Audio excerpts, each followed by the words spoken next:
Hey guys, tonight's story begins with grease on your hands, a pigeon glaring at you like you owe it money, and a fire that hisses every time you breathe wrong.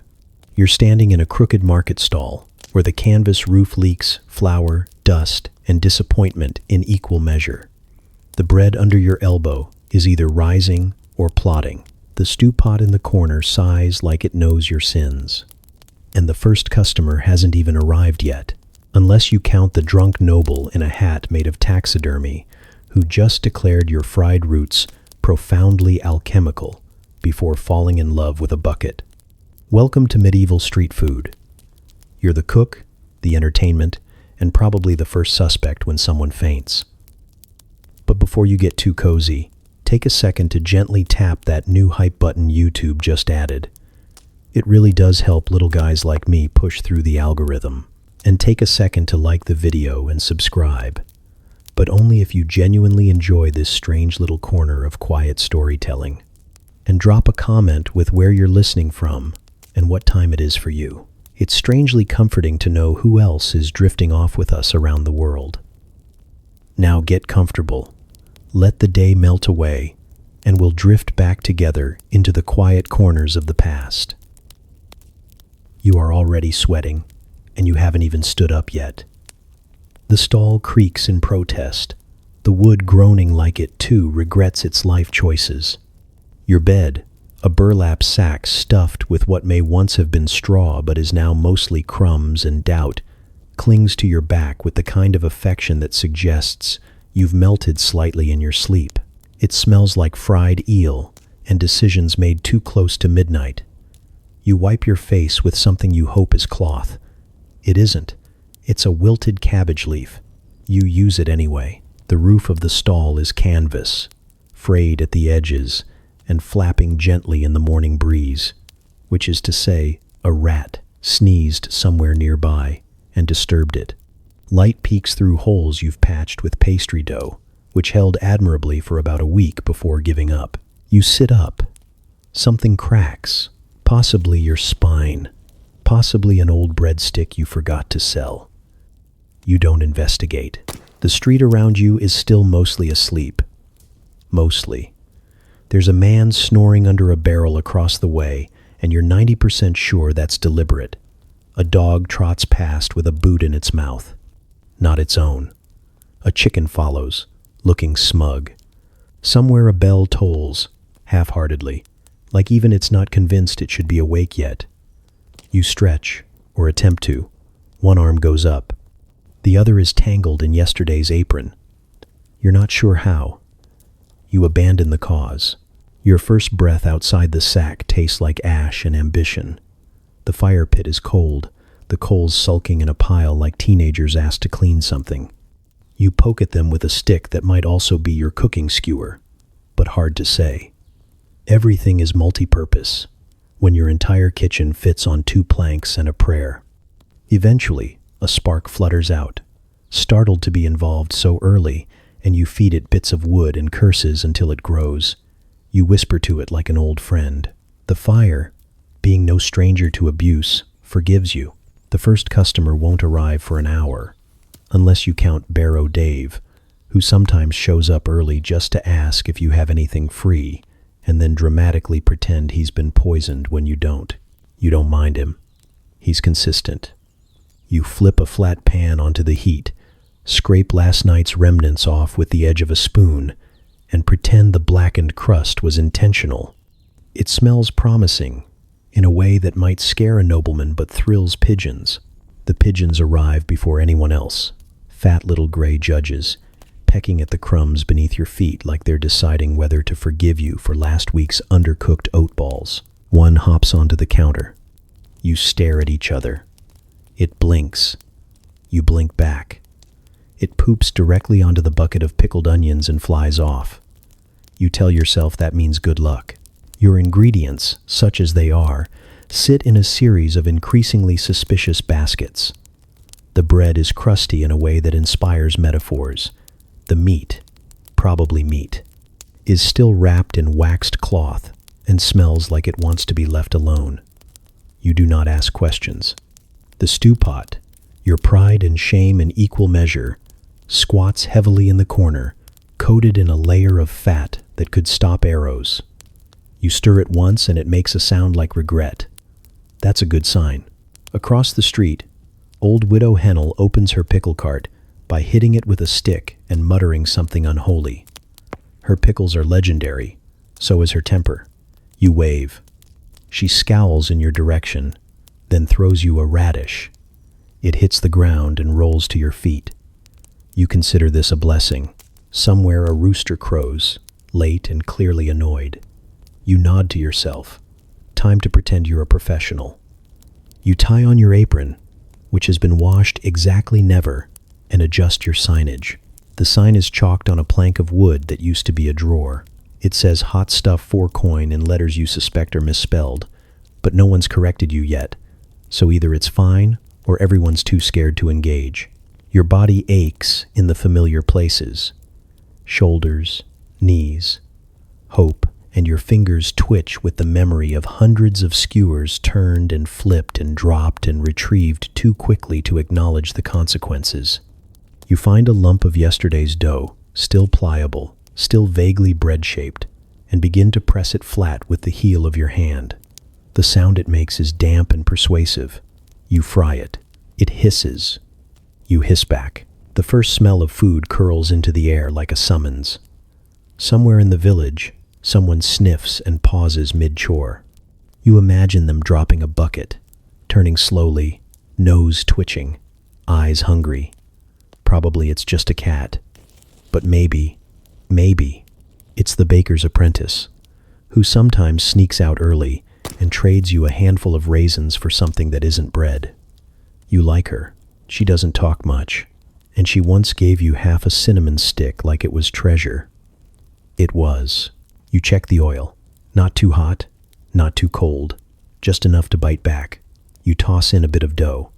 It puffs up like it has something to prove. You nod. The stall smells of garlic and heat and survival. A pigeon returns. You throw a pea at it. It dodges like it's been trained for war. Your stomach growls. You ignore it. The cook eats last. The cook always eats last. You slice the meat, thin enough that if it's not entirely what it claims to be, no one will notice, and sear it on the edge of the pan. The sizzle is holy. You press it into the bread. Sprinkle herbs that aren't quite herbs but smell convincing, and taste it. It's perfect, or close enough. You are greasy. You are tired. You are behind on your taxes, your hygiene, and your expectations. But your fire is lit. Your dough is crisping, and the pigeons are back for round 2. You wipe your hands on your apron, square your shoulders, and nod at the street like it owes you money. Let the day begin. Flour dust clouds the air like divine punishment, clinging to your eyelashes, your nostrils, and whatever dignity you had left when you woke up face down on a sack of onions. Your hands are already white from the wrists down. Your apron looks like a battlefield, and your fingernails have formed an exclusive club with bits of dough that refuse to leave. You slap the latest mound of bread batter with the kind of force usually reserved for exorcisms and tax collectors. It flattens, recoils, and sticks stubbornly to the board like a sullen child pretending to sleep. You slap it again. This time it whimpers. Or maybe that was you. The flatbread vendor across the alley, a man with eyebrows like angry hedges and a nose that could slice cheese, is humming to his dough as if it will rise out of affection. He claims his sourdough starter is older than sin, fed daily with holy water and crushed dreams. He calls it the blessed blob. You've seen it. It moves when no one's watching. You don't trust it. Your own starter, a less noble creature born of lukewarm beer and haste, hisses at you from its crock like a cat with a gambling problem. You hiss back. Your workbench isn't so much a table as it is a door propped up on crates filled with despair and radishes. The door sags slightly in the middle. So does your back. You roll out another lump of dough, ignoring the suspicious lump that may be a pebble or a particularly dense weevil. You decide not to ask. If you don't see it, it isn't an ingredient. That's the rule. You flick it toward the pigeons. One catches it midair. You feel a flicker of pride and mild horror. Behind you, the coals grumble like they're waking from a bad dream. The pan is hot enough to sear flesh, and you've got the scars to prove it. You toss the flatbread on with a practiced flick of your wrist, immediately followed by a hiss and a dance that is part reflex, part ancient ritual to keep from screaming. The bread bubbles. It smells good. Suspiciously good. You squint at it. Is it too perfect? Has it made a deal? The village is beginning to move. People stumble from their homes like creaky puppets, some still in their nightshirts, others already shouting about firewood and goats. You spot the Reeve making his rounds, which mostly involves walking past things and nodding, as if that constitutes repair. He passes the crumbling bakery with a grave expression, stops to stare at a fence missing half its slats, and solemnly writes something in his notebook. The ink is dry. It always island. A woman with 3 toddlers in tow trudges past your stall, each child holding a crust of something that used to be bread but now resembles sandstone. One licks it. Another throws it at a dog. The dog catches it and immediately lies down to contemplate its life. You nod respectfully. You understand. Your next flatbread sticks slightly on one edge and curls like it's judging you. You press it flat with the spatula and mutter something unkind under your breath. A cloud of flour puffs up to punish you for your blasphemy. You cough, wipe your eyes, and get back to it. Another round, another dough, another chance to win, or at least break even. A customer appears. She's tall, hunched, wrapped in so many shawls she looks like a well-dressed scarecrow with opinions. You know her. Everyone does. Agatha the Elder, unofficial ruler of gossip and pickled cabbage. She eyes your bread like it once insulted her goat. Smells better than last week, she says, which is probably a compliment. You hand her a hot round, wrapped in cloth that used to be white, and she sniffs it twice before handing over a coin so tarnished it might actually be a button. You take it anyway. Currency is just confidence with edges. Tell that flatbread man across the way that his starter gave my niece the sweats, she adds as she shuffles off. You nod, knowing full well she'll tell him herself, louder, and with interpretive finger-pointing. The dough on your board sags like it's exhausted by her presence. You feel the same. The sun is crawling higher, smearing light across the street like jam across a table full of toddlers. More villagers appear. A boy offers to trade you a beet for a slice of bread. It's a shriveled thing, the beet, not the boy, though he's also underfed and possibly sticky. You give him a half round and a pat on the head. He beams and runs off yelling, "Victory!" A nobleman would call that theft. You call it community outreach. You slap more dough, roll more circles, flip more rounds with speed that feels like a dance choreographed by hunger and muscle memory. The stack of flatbread grows slowly, cautiously, as if it doesn't quite believe in its own existence. You guard it with your body. One gust of wind, and the pigeons will declare a coup. The alley now smells like garlic, smoke, and determination. Vendors shout half offers, most of them lies. A fish seller boasts about freshness, while the mackerel glowers from its slab like it wants vengeance. Someone's selling pies out of a wheelbarrow that's missing a wheel. The pies list dangerously. The wheelbarrow creaks like it's writing its will.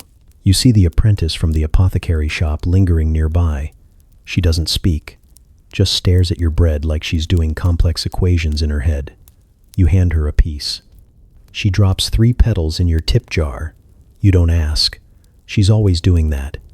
You're not sure if it's payment or a curse. By mid-morning, your fingers are stiff, your shoulders sore, and your face is covered in a combination of flour and something you suspect was once butter but has evolved beyond recognition. You pull the last round from the fire, steaming and golden, and place it carefully on the stack like you've just delivered a sermon. Someone claps behind you. It's the flatbread man, eyebrows twitching like they're trying to escape. Not bad, he grunts. Still smells like sadness. You nod. And yours still smells like wet regret. He laughs. Once, then returns to his corner. His dough burps audibly. You swear you see it move. You exhale, slow and deep, as the village buzzes louder.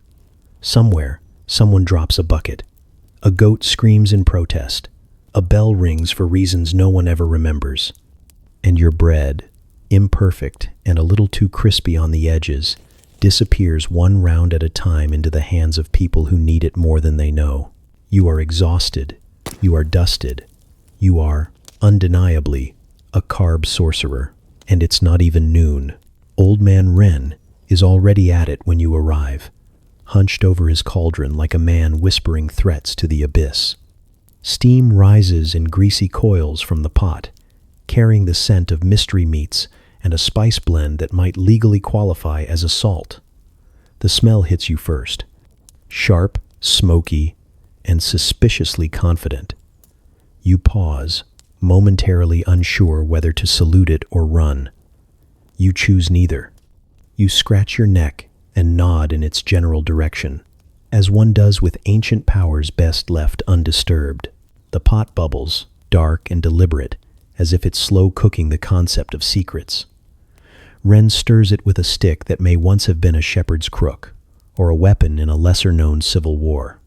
His eyes, a pair of milky marbles set deep in folds of skin, the color of smoked ham, glint with the satisfaction of a man who has seen too much and decided to season it. He wears a tunic that sags like wet parchment, and a belt made of what appears to be braided eel skin. No one asks. They know better. You lean on the corner of your stall, eyes on the line forming at Wren's table. It's not even light enough for roosters to lie convincingly about the time, but already there's a crowd. They shuffle forward with the reverence of monks approaching relics, holding out coins, bowls, and in one case, a child's shoe. It's the usual morning chaos, just slightly skewed by the fact that everyone here fully intends to eat whatever comes out of that pot. Some of them even look eager. You approach slowly, cautiously, like the air might curdle if you move too fast. "Wren," you say, nodding. "Boy," he croaks. "Though you're 37 and have a beard that's at least partially intentional. What's in it today?" He doesn't look up. He never does. His whole being is committed to the act of stirring. He says, as always, "Don't ask questions you want answered. You do not push." You've seen what happens to people who do. Last year, a traveling friar asked for a list of ingredients and left town muttering about shadows in the shape of goats. Now he writes hymns exclusively about beans. You take a half step back and watch the process. The sausage oracle, they call him, though never to his face. He doesn't believe in titles or names or possibly soap. Every morning, he ladles out thick hunks of meat into stale bread boats and tops them with a brown sauce that defies documentation. The sausage itself is not always a sausage, structurally speaking.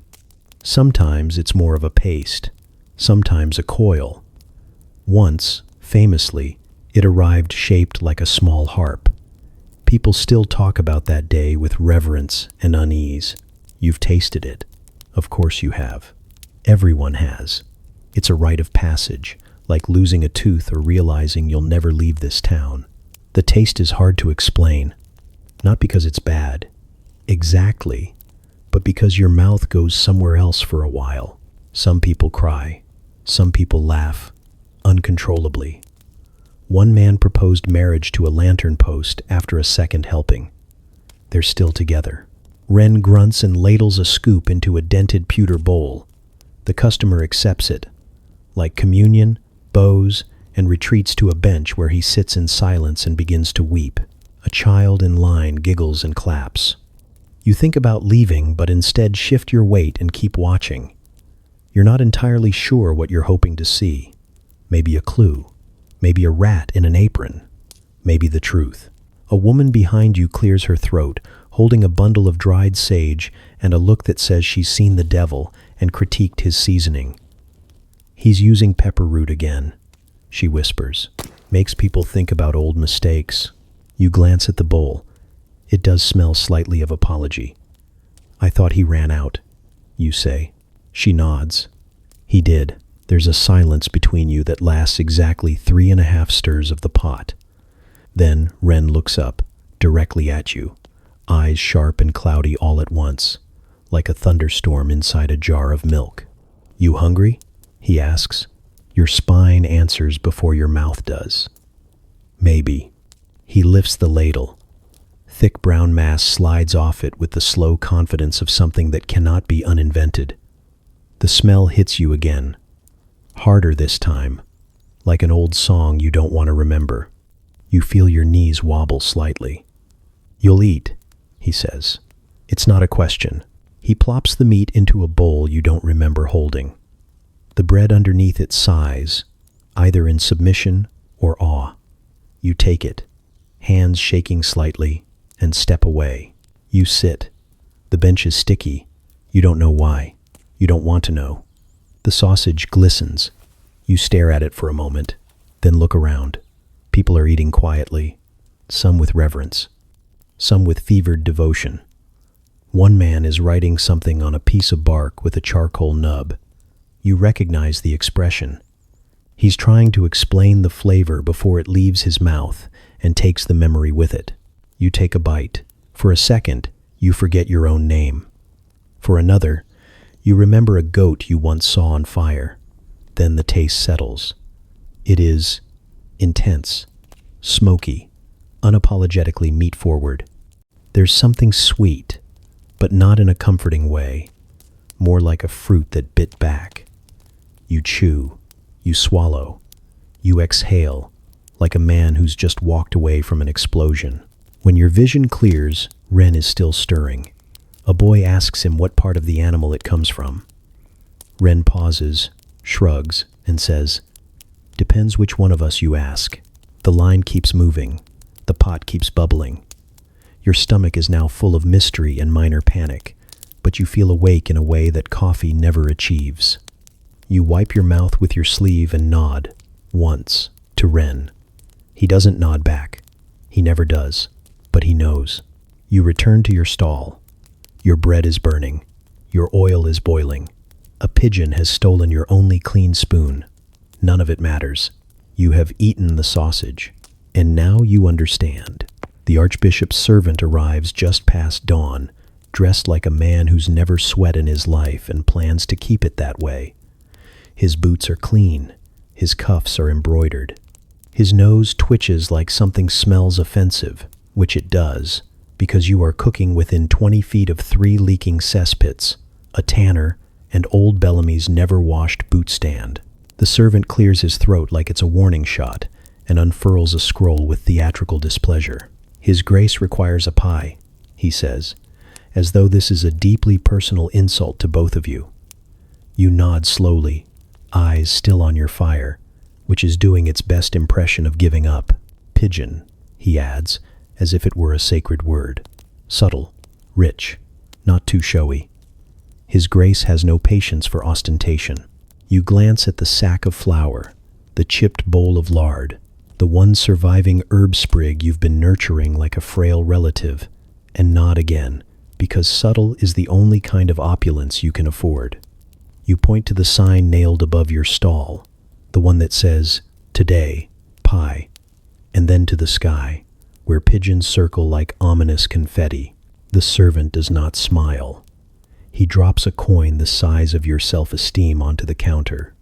No feet, no beak, absolutely no eyes. Then he vanishes back into the folds of the church, like smoke retreating into a lantern.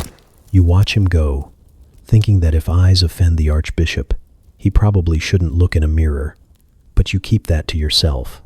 You've already been accused of blasphemy twice this year, and they only let you off because your pies are technically edible and the constable's wife favors your crust. You get to work. First step, acquire pigeon. This is neither difficult nor noble. You take a stick, a bit of crust, and a crate with one working hinge. The pigeons. Your lifelong enemies and occasional suppliers descend like small dusty gods the moment you wave food in the air. They have no fear. They have no shame.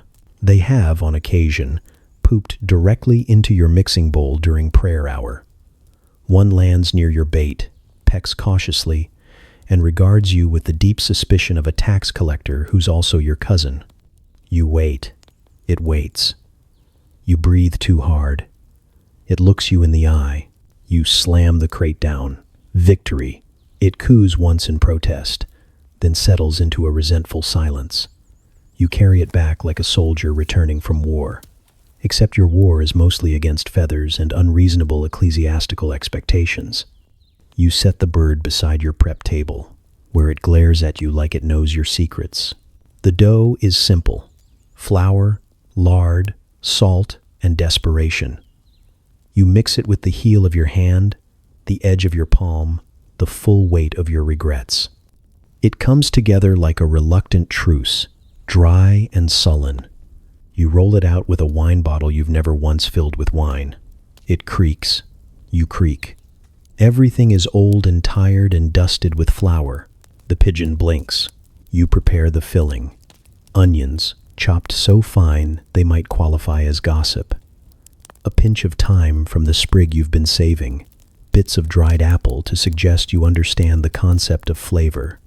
Salt from a pouch that once held dreams. The pigeon watches. You glance at it. It blinks again, slow and unsettling. "I'm sorry," you whisper. Not to it, but to the idea of it. Then you look away, because there's something profoundly wrong about making eye contact with your entree. You do what needs to be done. You're quick, cleaner than usual, a little shaken. You convince yourself it's fine. Pigeons are sky rats. No one mourns a rat. The meat is cleaned, chopped, stewed with the other ingredients until it becomes a fragrant, bubbling promise. You pour it into the pastry shell, cover it with the top crust, and crimp the edges like you're sealing a secret. The vent is small, barely a slit. Discretion, dignity, you brush the top with a stolen egg yolk and slide it into the fire. The smell is incredible, but it always island. That's the curse of the pigeon pie. It smells like something a nobleman might write poetry about, and tastes like something his stable boy might fear. You watch the crust bubble and brown, the edges puffing up just enough to make you believe in your own competence. You feel almost proud. Then the fire hiccups, and the back half of the pie catches. You lunge, pull it out. The crust is blistered along one side, blackened in patches. You mutter a prayer to the saints of salvage and slice away the worst of it with your sharpest knife, which is also your only knife. The smell remains divine. The burn smells vaguely of toast and revenge. You patch the gap with a twist of extra dough, smoothing it down with a smear of fat and an expression of practiced deceit. You let it cool. Just enough. The heat will finish cooking it in the box, you tell yourself. That's a lie. But lies are part of the recipe now. The servant returns precisely when the bell tower groans out the noon mark. He takes the pie in gloved hands, barely glances at it, and tucks it into a satin-lined case that probably cost more than your stall. "He will not speak of this," he says. "Neither will I," you reply. He nods once, then is gone. You clean the table. The flour's mostly settled now. The pigeons return, circling overhead, warier this time. One lands near the crate, pecks at the crumbs, and looks at you like it knows exactly what you've done. It blinks, and you blink back. You light the oil with a prayer, a flint, and a noise that might be a cough or the sound of your soul giving up. The flame sputters, wavers, then roars to life like it's just remembered its purpose is vengeance. The pan spits immediately, casting droplets of scalding oil at your wrists, like it's been waiting all night to attack you for crimes committed in a past life. You flinch, curse, and whisper another prayer that's only half serious. You don't even know who you're praying to anymore. One of the minor saints of food safety, maybe. If such a saint exists, he's clearly busy elsewhere. Today's special is deep-fried radish roots, not because they're in season or requested, but because that's what you found in the pile behind the spice seller's tent this morning. Vaguely root-shaped and only slightly mossy. You washed them, mostly, the important parts. Once sliced thin enough, they stop looking like refuse and start looking like cuisine if you squint hard and believe in yourself. You're going to call them crunch coins on the chalkboard you don't have. It sounds better than fried maybe radish. You drop the first batch into the oil with the delicacy of a man tossing a letter into a fire he regrets writing. They sizzle immediately, curling like they're in pain, which they probably are. The smell is sharp, almost earthy, like something you're not supposed to cook but are legally allowed to. You poke at them with a fork that's seen better decades and squint into the bubbling chaos. One piece floats defiantly, refusing to submerge, like a survivor telling its story. A drunk noble stumbles up to your stall, shirt open to the sternum, wearing a hat that might be taxidermy. He points at the pan and says, "Ah, yes, crunch coins," like he invented them. You smile without using your eyes and nod like a man whose rent is due. He slaps a silver coin on your counter with the confidence of someone who's never handled currency. It skitters into a crack and gets stuck. You hand him a small cone of fried roots anyway. He takes one, bites it, and immediately announces it's profoundly alchemical. You watch him chew like he's unlocking ancient wisdom. His teeth crunch dramatically. "I feel like a god," he says, then drops the rest and wanders away to lean romantically on a bucket. You retrieve the coin with a knife and some regret. It's genuine silver. You make a mental note to never trust rich people with their hands. Another customer approaches. A washerwoman with arms like tree limbs and a gaze that makes bread rise out of fear. She squints at the oil. That lard or fat? You hesitate. Both. She nods approvingly and orders 3 cones. No nonsense, no chat. She pays in coins that smell like cabbage and blood. You take them gladly. Her silence is worth gold. The oil pops again, this time louder. A root fragment flies past your cheek. You duck instinctively, even though nothing you do will protect you from the inevitable. Your apron is already dotted with oil burns and charred patches that tell a history of terrible decisions.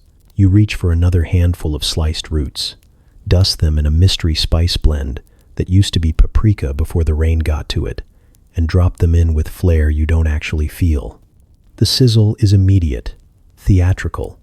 The smoke carries hints of garlic and desperation. A child appears, dirt-smudged, wide-eyed, holding a bent spoon and nothing else. You nod once. He says nothing. You hand him a cone. He grins, turns, and vanishes between stalls like a very polite raccoon. You don't mind. The gods of street food require tribute, and today, he is it. A clergyman wanders by next, face twisted into a permanent expression of theological concern. He stares at the friar like it's a sin. You meet his gaze and drop another batch of roots in with a splash loud enough to sound like defiance. He crosses himself and keeps walking. By midday, your oil is darker than truth, but the crunch coins are selling faster than you can burn them. People love fried things. They love them more when they're told they're exotic. You start claiming they're a delicacy from the northern marshes. You don't even know if there are marshes to the north. Doesn't matter. No one asks for proof. They're too busy chewing. One man asks if they're good for the humors. You tell him they align all 4. He buys 6 cones and tries to pay you with a promise. You accept it. He looks confused. You feel powerful. The friar hisses like it's insulted. You feed it another batch, watching the roots twist and crisp into irregular gold shapes. The smell is incredible now. Hot, earthy, faintly bitter, with a spicy top note you can't quite place, but know you've smelled before in a successful argument. You serve 2 more cones, one to a blacksmith who eats with terrifying focus, the other to a weaver who says she dreamed of these once. A man in a feathered cloak asks if you'd cater his duel. You tell him you don't travel for less than 12 coppers and a clean goat. He agrees too quickly. You regret not asking for more. You lose track of time. The oil grows thicker. Your hands grow stiffer. You've burned the tips of 3 fingers, one eyebrow smells of smoke, and your feet are slowly becoming part of the cobblestones. But the coins keep coming, and people keep buying. Some ask what's in them. You shrug. They nod, satisfied. The less they know, the more they enjoy it. By sunset, you're out of roots. You fried the last batch 20 minutes ago, and the pan is now just a puddle of exhausted grease and floating crumbs. You stare into it like it might offer answers. It doesn't. You sit down on a crate that used to hold salted herring and now holds your regrets. Your back cracks audibly. You breathe in the lingering smell of oil, spice, and faintly scorched hope. You sold 43 cones, burned your thumb, and accidentally fed 1 pigeon to itself. You call that a win. You lean back, close your eyes, and hear the crunch of someone biting into your last coin. It sounds like applause. You bite a cheese wheel, and it retaliates like you've insulted its lineage. Your molars clack in protest as the taste spreads, bold and sharp and unrepentantly alive. You swallow before it can do more damage, and the burn lingers, curling into your sinuses like a small, smug dragon. You blink 3 times. Your left eye waters. This is not cheese. This is a lesson. The woman responsible is Bruna, a dairy titan in wool and leather, who looks like she could churn butter with her thoughts alone. Her arms are wider than your thighs and always dusted with some combination of salt, ash, and something that might be cheese but could also be powdered regret. She wears her apron like it's a coat of arms. It bears no emblem, only stains. She calls them flavor memories. She calls everything that. She once called your burned flatbread a flavor memory while spitting it into the dirt. Bruna does not sell cheese. Bruna issues dares. Her stall is set up at the corner where sun and shadow fight for dominance, and the wind always smells faintly of goats and redemption. Wheels of cheese are stacked like siege weapons, each labeled with ominous names: Regretful Morning, Old Screamer, Widow's Wedge. One simply says, "Don't." You once asked what it was. Bruna slapped your hand and said, "You're not old enough." You were 34. Customers line up despite the warnings, drawn by the promise of strength through dairy. They murmur like pilgrims before an altar. They clutch small wooden tokens, grimace with anticipation, and leave either glowing or gasping. One man emerges from the crowd smiling with all his teeth. You remember him. He had fewer teeth yesterday. You step into the queue because you're low on draw and high on foolishness. Bread sells. Fried things sell. But cheese? Cheese is legend. If you can bake it into something palatable without endangering your customers, you might just survive winter with both ears and a coin purse. You reach the front. Bruna towers over her cheeses like a shepherd over hostile sheep. She squints at you, then at your hands. "Greasy," she says. "Always," you reply. She grunts. Her fingers move with practiced brutality, selecting a wedge from a wheel that hums slightly. She wraps it in wax paper that's already softening. You pay an exact coin. She nods once, a gesture of professional detachment, then hands it over like she's passing a live grenade. You walk away with the cheese sweating through the paper. It smells like ambition and yard work. Back at your stall, you place it on the board and regard it the way a stable boy might regard a sleeping bear. You consider cutting it. You also consider letting it go free. You slice the tip. The cheese resists. The blade squeals. The cheese does not. It yields with the grudging compliance of an old knight giving up his sword. You lift the wedge, bring it to your nose, and remember your childhood in a flash of pain. You're not sure what memory it is, but it involves a cousin, a dare, and a bucket. You flinch and move on. A customer approaches. He's young, thin, the kind of man who probably believes basil is a personality trait. He eyes the cheese with both intrigue and naivety. "Is that Bruna's?" he asks. You nod. "Fresh. Nice." He smiles. "Can I try a bite?" You hand him a piece the size of a fingernail. He pops it in, chews once, and immediately hiccups. His expression changes from amusement to suspicion to mild terror. His eyes water. His mouth opens as if to speak, then closes again like it's decided against sharing the experience. He nods politely, hands you a coin, and walks away chewing very, very slowly. You write cheese roll on your sign. Just those 2 words. No fanfare. No price. If they want to know, they'll ask. If they don't, they're safer. You bake the first batch with slices of the cheese nestled inside your usual dough. It smells impressive, like something rustic, like something that's seen things. When you tear one open, the steam smells of countryside, hard work, and a distant shouting voice. You serve it to a passing guard who always tries your experiments out of boredom. He bites in, pauses, and then salutes you for the first time in your life. You nearly faint. The cheese rolls become your hit of the day. People eat them slowly, thoughtfully.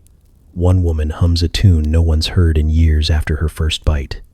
A baker tries to barter with you for your recipe. You tell him it's not yours, and that if he wants it, he'll need to speak to Bruna. He goes quiet and leaves, muttering about debts he never paid. By mid-afternoon, the cheese has started to sweat through its cloth like it's running a fever. You cut more slices, you work faster, you are no longer a cook. You are a vessel for dairy destiny. The rolls are flying off the board. One man tips you an extra coin just to hold the rind and smell it. A monk in full robes buys one, eats it with trembling hands, and asks if it counts as a confession. You tell him yes. You do not elaborate. Bruna passes your stall near dusk. She glances at the rolls, says nothing, and flicks a crumb off your counter with a look of vague approval.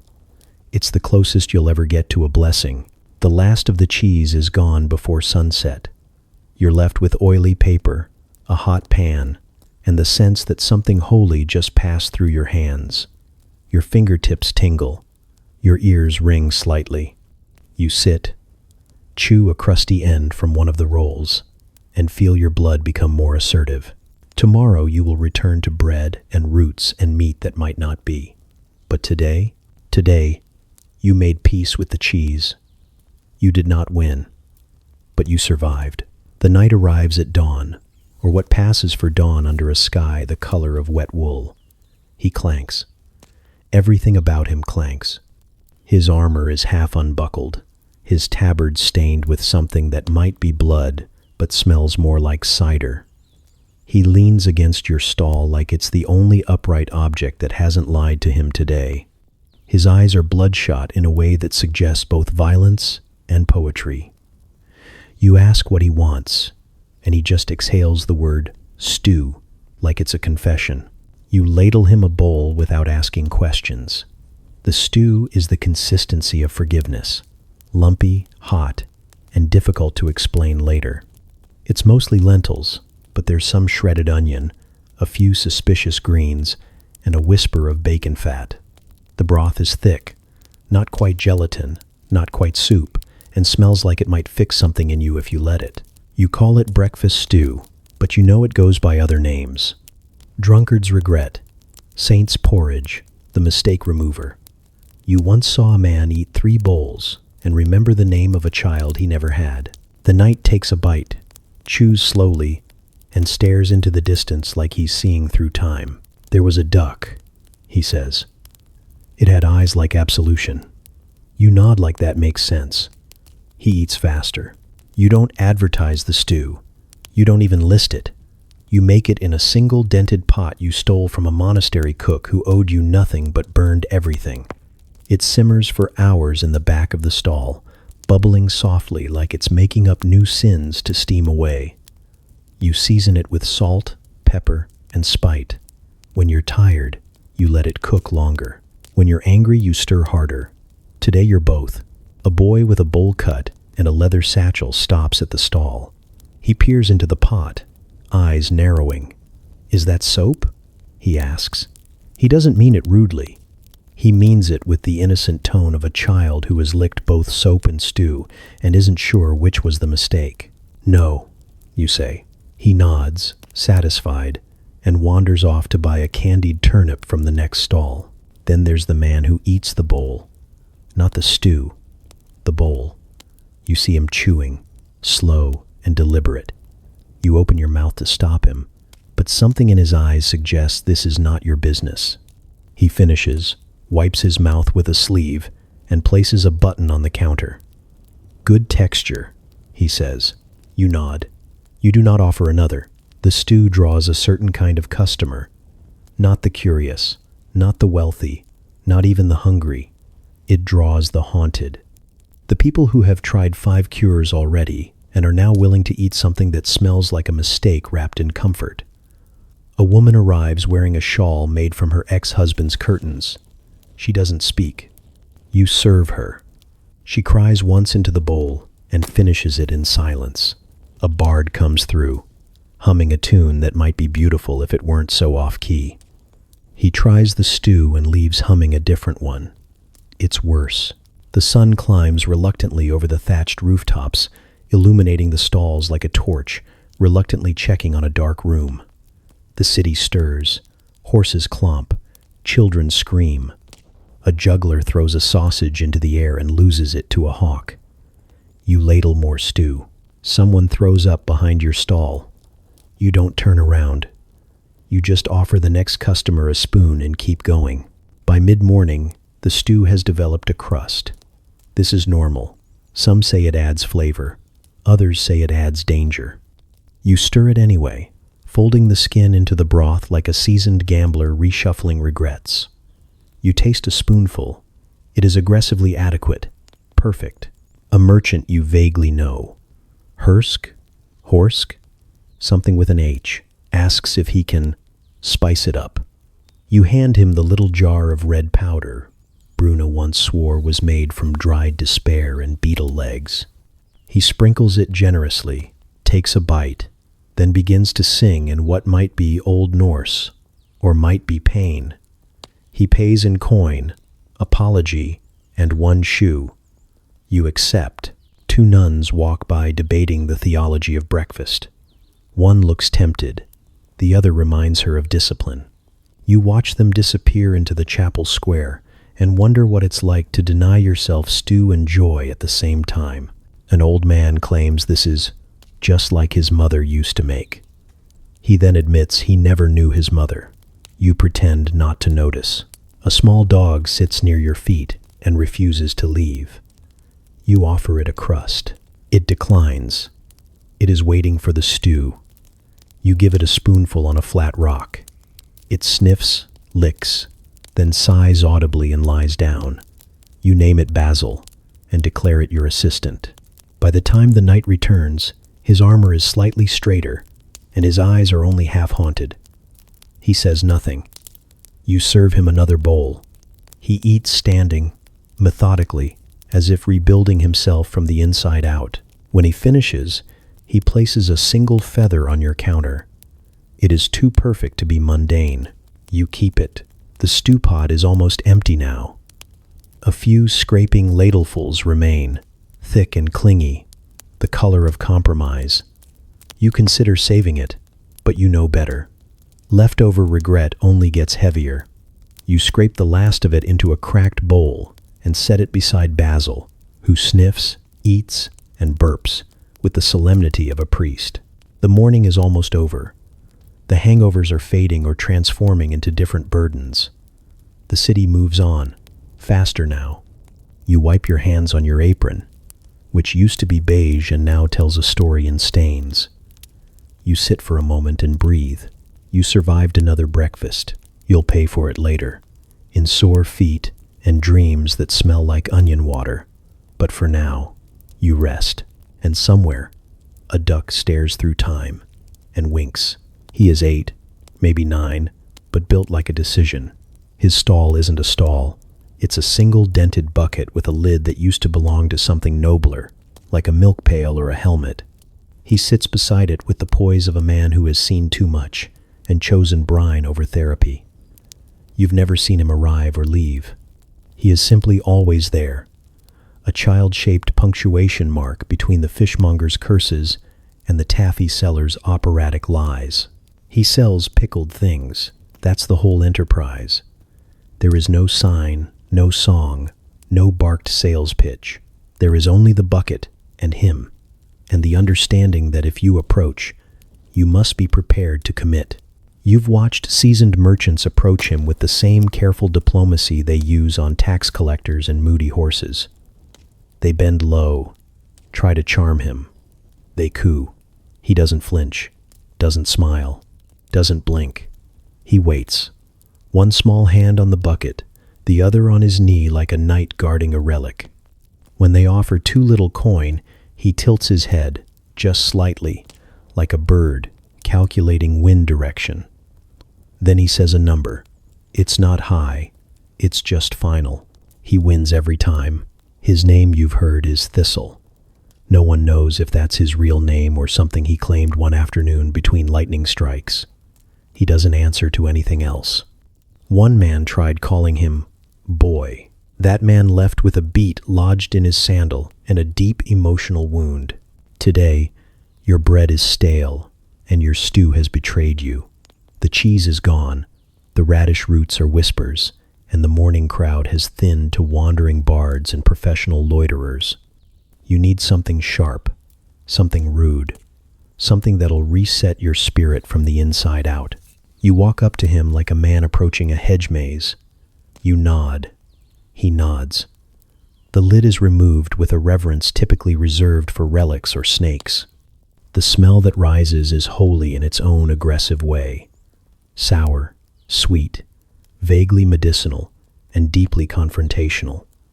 It is not the scent of preservation. It is the scent of transformation.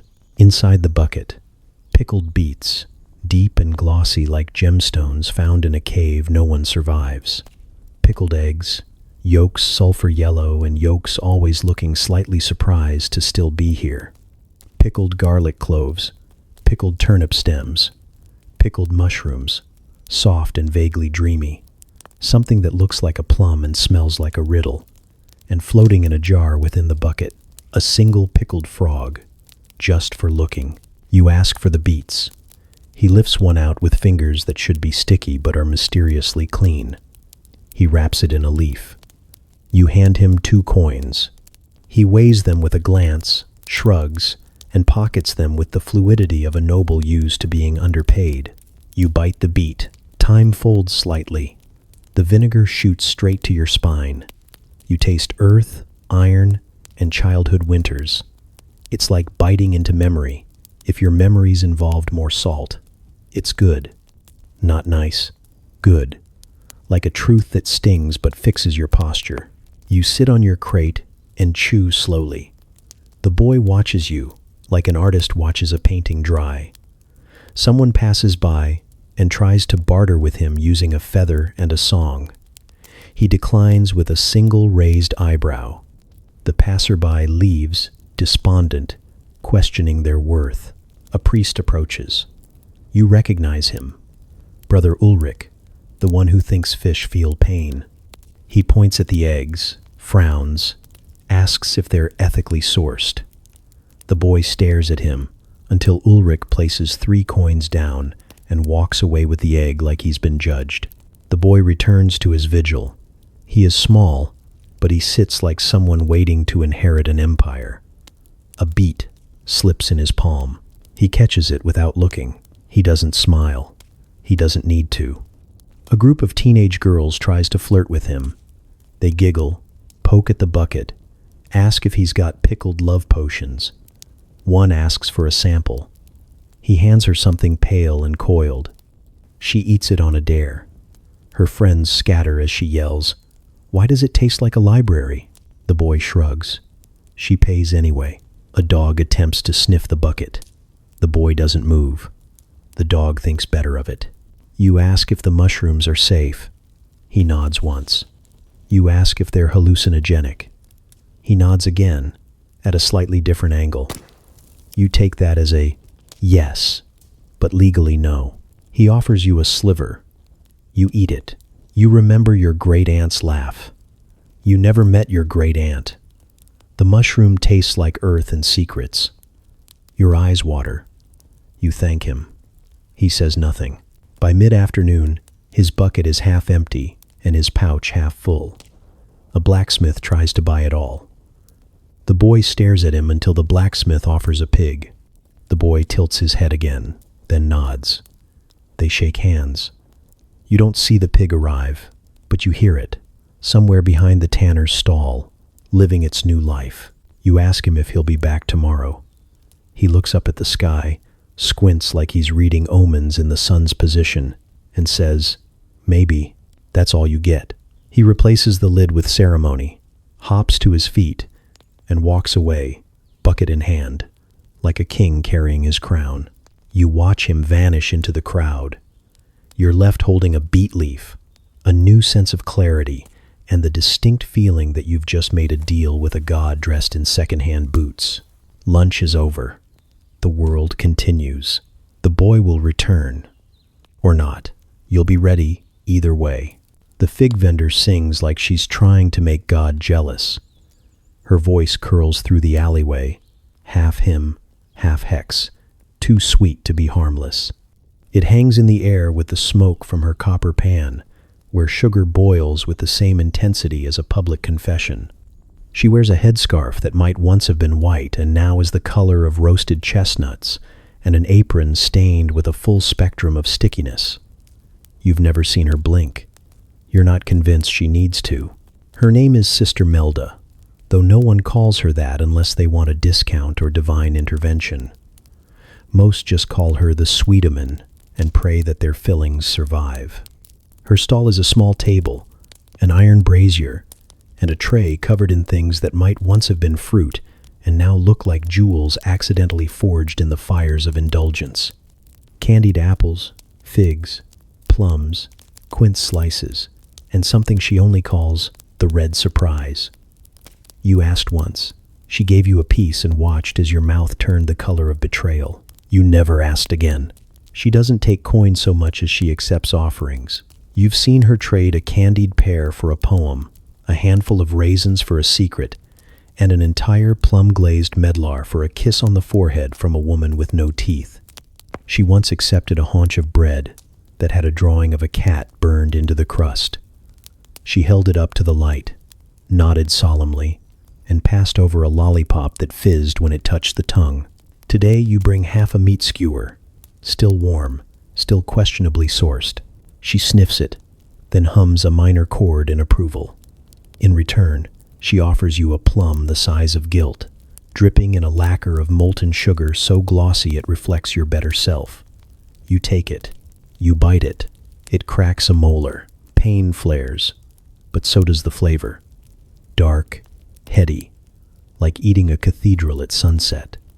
The plum flesh inside is so soft it nearly apologizes. You blink back tears, then chew again, because you're not a coward. Not today.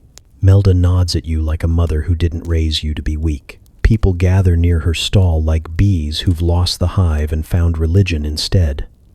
A butcher in blood-stained sleeves trades a sausage for 2 candied figs and a wink. A young girl recites a bedtime prayer backward and receives a sugar-crusted pear in return. You wonder how many sins are being forgiven here, one caramel drip at a time. A man tries to haggle with her.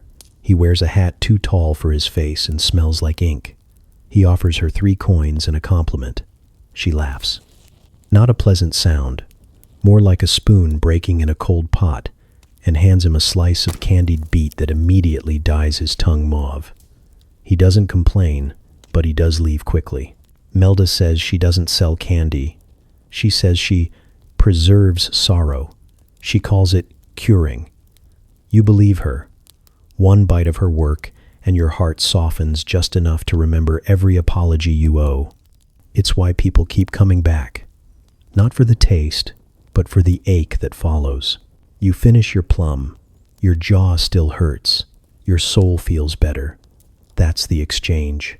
Next to the brazier, a jar holds skewers with small charms tied to the end. Dried flowers, bits of ribbon, an occasional feather. She dips them into something thick and golden, then lays them on a wooden plank to harden. No one knows what the charms are for. You suspect their wishes. You also suspect their warnings. A boy asks her why she sings. She replies, "So the sugar doesn't scream." He runs away laughing until he realizes she's not laughing with him. The afternoon thickens. The sun leans into the sky like it's had a few. The air turns syrupy with heat and longing. You lean against the stall, chewing slowly, watching the line twist and reform like a sermon with snacks.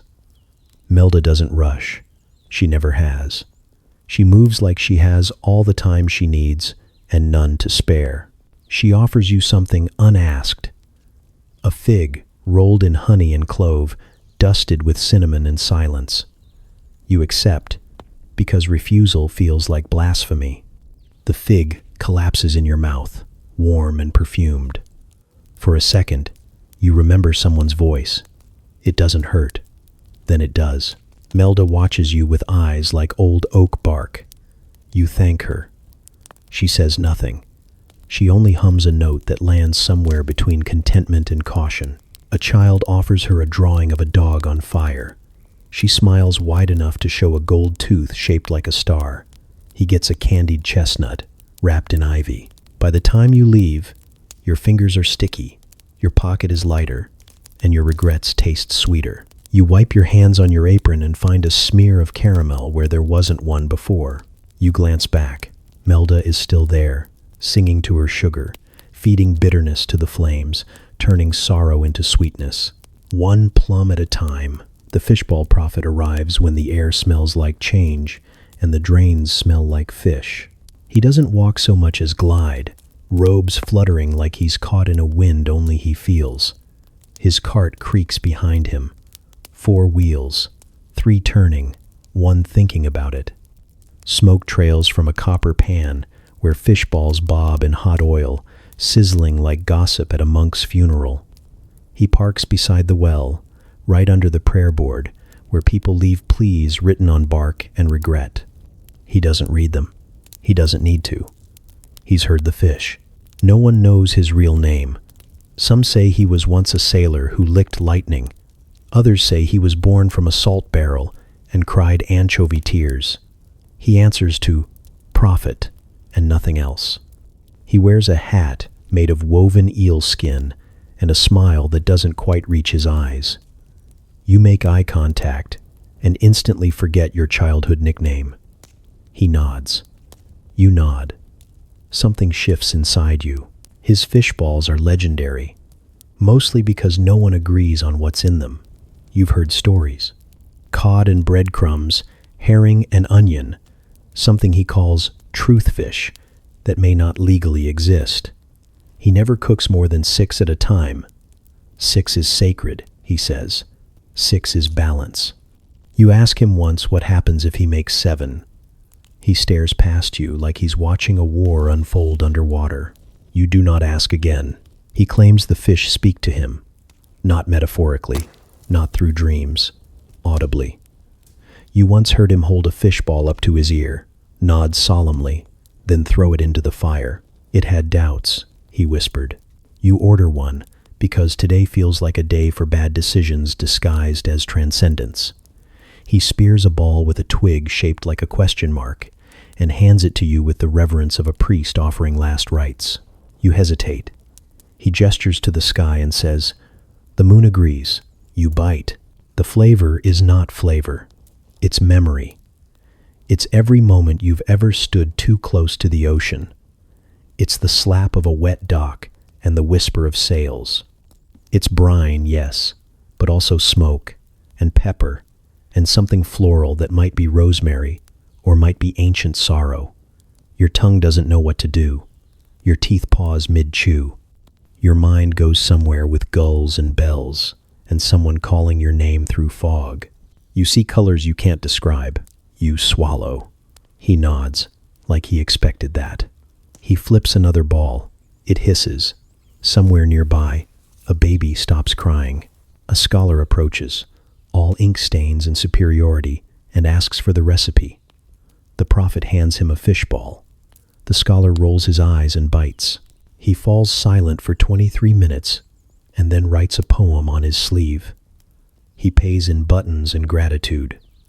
The prophet accepts both. An old woman with shaking hands arrives next. She doesn't speak. She just puts 3 pebbles on the cart and stares. He gives her a fishball. She chews, slowly, then laughs. It's a dry, cracked laugh, like kindling catching flame. She walks away straighter than she arrived. The prophet hums as he cooks. It's not a tune you recognize. It loops oddly, in 7s, not 8s, and there's no resolution. It makes your spine itch, and your heart feel heavy. You ask him if the fish told him that one. He shrugs. They hum louder when the tide's wrong, he says. Today, the tide's confused. A child with mud on her face tries to steal one. He lets her. She bites, then runs. He smiles. She'll dream of ships, he mutters. He makes 6 more. You swear the oil glows a little when the balls go in. You ask if the fish are fresh. Fresher than time, he replies. You decide to stop asking questions. A priest comes by. He scowls. This is heresy, he declares. The prophet offers him a fishball. The priest slaps it out of his hand. It lands perfectly in a passing dog's mouth. The dog sits down and wags once, slowly, as if achieving enlightenment. The priest leaves in a hurry. The dog stays. You watch as the sun leans west, casting long shadows across the cobbles. The prophet wipes his hands on a cloth that looks older than the city. You see faces in the stains. One of them winks. A man in a feathered hat tries to buy the whole cart. The prophet declines. You can't own prophecy, he says. You can only taste it. The man leaves, offended. His shoes squeak like regret. You ask for another. He gives you one. You offer a coin. He shakes his head. Tell someone something true instead. You nod. You take a bite. This one tastes like the moment before a storm, like standing still while everything prepares to move. You taste fear and excitement and salt. You taste the apology you almost gave last week. You taste someone else's dream, briefly, then yours. You don't talk for a while after. The prophet packs up when the moon rises high and the well reflects its shape in silver. He ties the cart with rope made from seaweed and song. The wheels creak once, then follow him obediently. He leaves without a word. The dog goes with him. The smell lingers. You go home and drink water that doesn't help. You sleep with your hands on your chest, like you're waiting for a verdict. That night, you dream of tides that speak in riddles, and fish that answer back. The cue starts politely enough. Just a crooked line of townsfolk with varying degrees of hunger and unresolved personal trauma. There is the usual muttering, the predictable shuffling of feet, the exchange of rumors dressed as greetings. Someone in the back coughs pointedly, which might be a social cue or a mild plague. The scent of roasting meat and desperation draws more bodies until the queue wraps around the corner and begins arguing with a queue for someone else's cart. You're in the middle of slicing something fibrous and vaguely root adjacent when you hear the first insult hiss through the air like a thrown ladle. It comes from a woman with a chin, like a ship's prow, and a basket full of turnip opinions. She's glaring at a rival granny, shorter, squatter, armed with a cane shaped like disappointment. Between them sits a roasted turnip on your table, hot and glistening, and entirely indifferent to the chaos it inspires. I saw it first, the prow declares. You saw it second but smelled it first, which isn't legal, the squatter counters. A third granny, silent until now, makes a noise like parchment tearing and snatches the turnip. Her movements are shockingly fluid. You suspect she's trained. The other two lunge. Someone screams. A child in the back begins clapping. The turnip vanishes in the scuffle, possibly consumed or converted into mist. It's unclear. You turn around and decide that this is none of your business. In the adjacent line, a man with a tunic too clean to be trusted pierces a mutton roll with a fork carved from deer antler and declares it a metaphor for social collapse. He gestures dramatically as grease slides down his wrist. A nearby painter nods, sketches it, and then eats the sketch. You consider charging extra for interpretive dining, but decide that's a headache for a day when your feet don't feel like boiled rocks. 2 carts down, someone is yelling about gluten. You squint. It's a young man with shoes that squeak on purpose and a hat that doubles as a conversation starter. "I can't have flour," he says, voice raised, like he's alerting the town to a fire or a wolf. "Is this made from emmer or spelt?" You hand him a bowl of porridge and lie with the confidence of someone who hasn't slept in 3 days. He nods sagely, tastes it, and declares it earthy. You hope he never asks what's in it. You hope you never find out. A juggler tries to cut the line. He spins 3 eggs and a knife with the manic flair of someone who's never feared death, and declares he is entertainment. A woman behind him throws a cobblestone. He becomes history. The queue ripples with tension. A blacksmith elbows a tanner. A merchant demands seating. Someone shouts, "Save me the crusts," and 3 people respond. You serve food as fast as your hands allow, but it's like emptying a river with a cup. Someone's dog is barking at a pie. Someone else is proposing marriage to a bowl of stew. A bard sings about the virtues of boiled onions until someone pays him to stop. The queue morphs.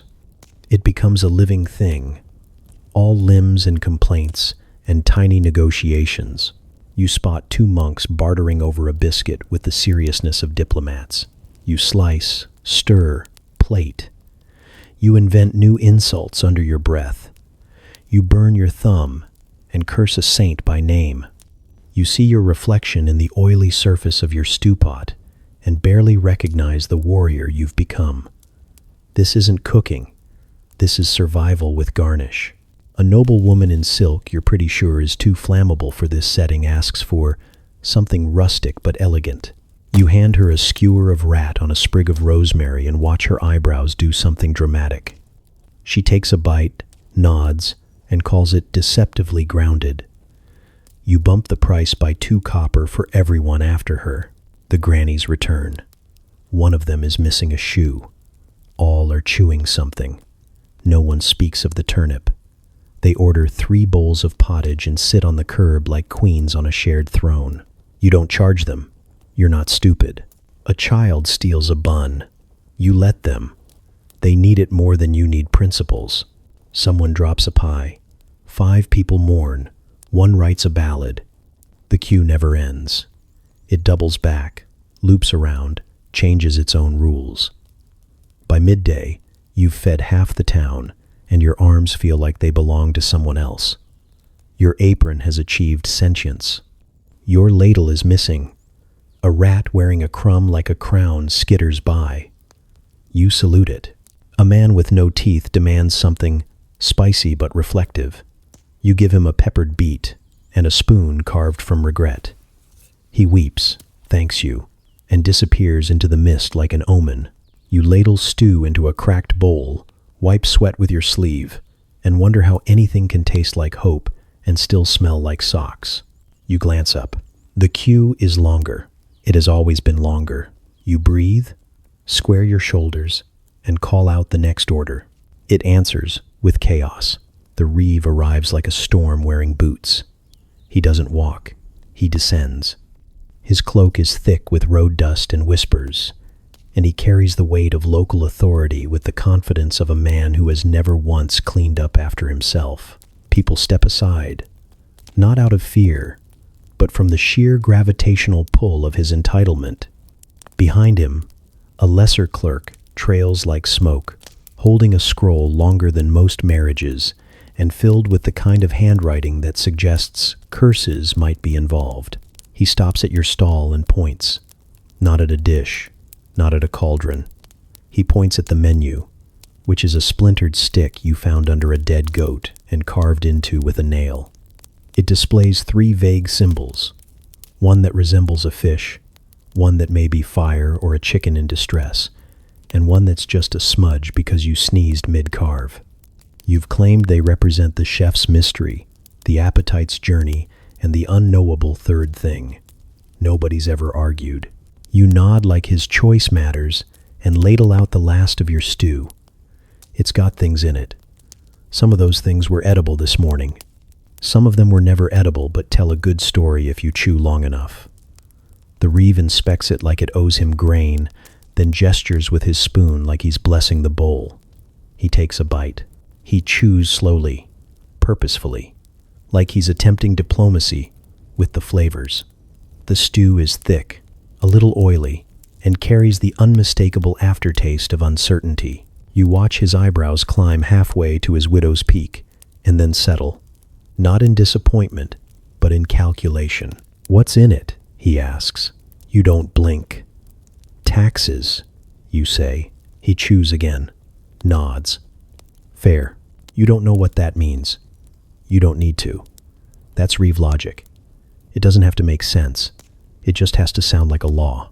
You've seen him fine a man for excessive loafing, and then award that same man a copper for ambient merriment. You once watched him argue with a goose. The goose won. The clerk takes notes. You don't know why. Maybe the stew will be reviewed by the court. Maybe it already has been. The Reeve fishes something from his coat and places it on your counter.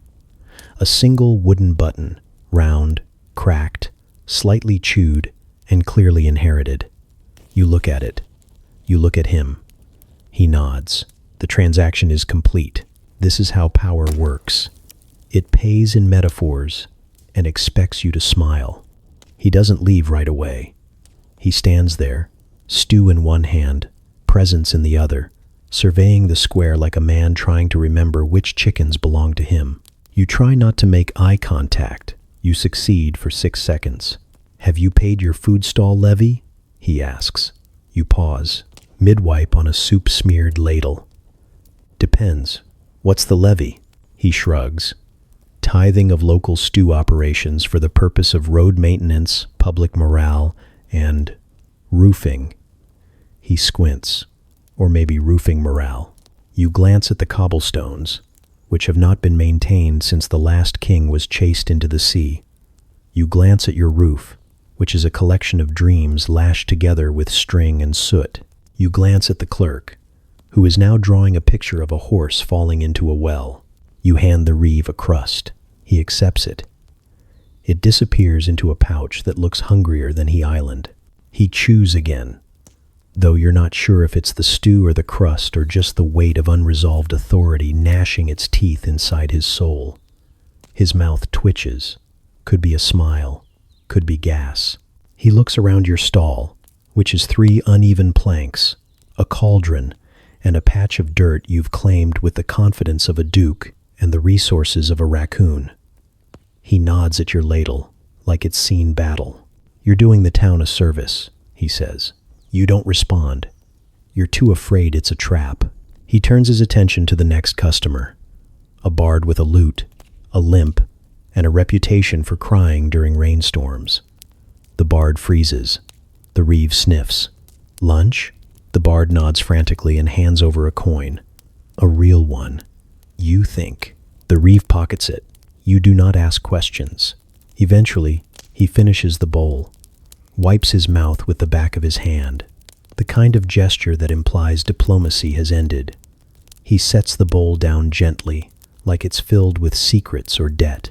Then, as if struck by divine revelation, he turns to you once more. "Next week," he says, "I'll need something celebratory. The mayor's birthday." You don't remember a mayor. You nod anyway. Something expressive. Maybe with figs. He walks away, cloak flapping like an accusation. The clerk follows, muttering to his scroll. The button remains on your counter. You stare at it. You poke it. It does nothing, but it's official now. You're paid in power. The next customer asks for stew. You tell them it's gone. They gesture to the Reeves' empty bowl. You tell them that was special. Limited edition, stew royale. They sigh and ask for whatever else you have. You scrape the sides of the cauldron. What comes out smells like obligation and tastes like resilience. You serve it with a leaf. The button watches. Judging, a dog sniffs it, then walks away unimpressed. You pick it up and slide it into your pocket, just in case it's currency tomorrow. You don't mean to invent anything. You're just hungry, tired, and holding 2 flatbreads like they insulted your mother. There's a chicken carcass cooling on a splintered board, barely clinging to its dignity, and 1 drumstick. A single onion rolls across the counter, confused but enthusiastic. None of this feels like history. It feels like cleaning. You sigh, flatten the breads with your elbow for efficiency, tear off a vaguely edible chunk of chicken, slap the onion down whole, then crush the top flatbread over it with the grace of a person too deep into the lunch hour to care. The result is bulbous, uneven, and leaks juice like a confession. You don't call it anything. You hand it to a monk. He receives it like its holy relic. His eyes go wide with the kind of reverence usually reserved for vision quests or extremely soft cheese. He cradles it in both hands, breathes it in, and says, "You have given me something divine." You nod slowly. "Yes," you say, because correcting customers is for people with spare stew. He takes a bite. Somewhere in the heavens, angels fumble their harps in confusion. He chews. He stares at nothing. He chews again. You watch as his jaw moves through regret, redemption, and possibly time. Then he exhales, deeply, like a man who just communed with a flavor larger than himself. "I shall call it," he says slowly, "the mouth Eucharist." You do not tell him that it was born of leftovers and loathing. You do not tell him you dropped the onion twice. You do not tell him the bread came from a batch that refused to rise out of sheer spite. You do not tell him anything. You just wrap the next one tighter, because now there is a cue. There is always a cue, but this one is different. This one has purpose. It hums with the dangerous energy of shared rumor. One man is already telling another that the prophet monk received it from a divine vendor who summoned the dish with a chant and a slap. A woman near the back holds out a coin without even knowing what she's buying. A child asks if it will make him taller. You say yes, mostly because it might. You make another. Chicken, onion, bread, press. A little less juice this time. The juice scares people.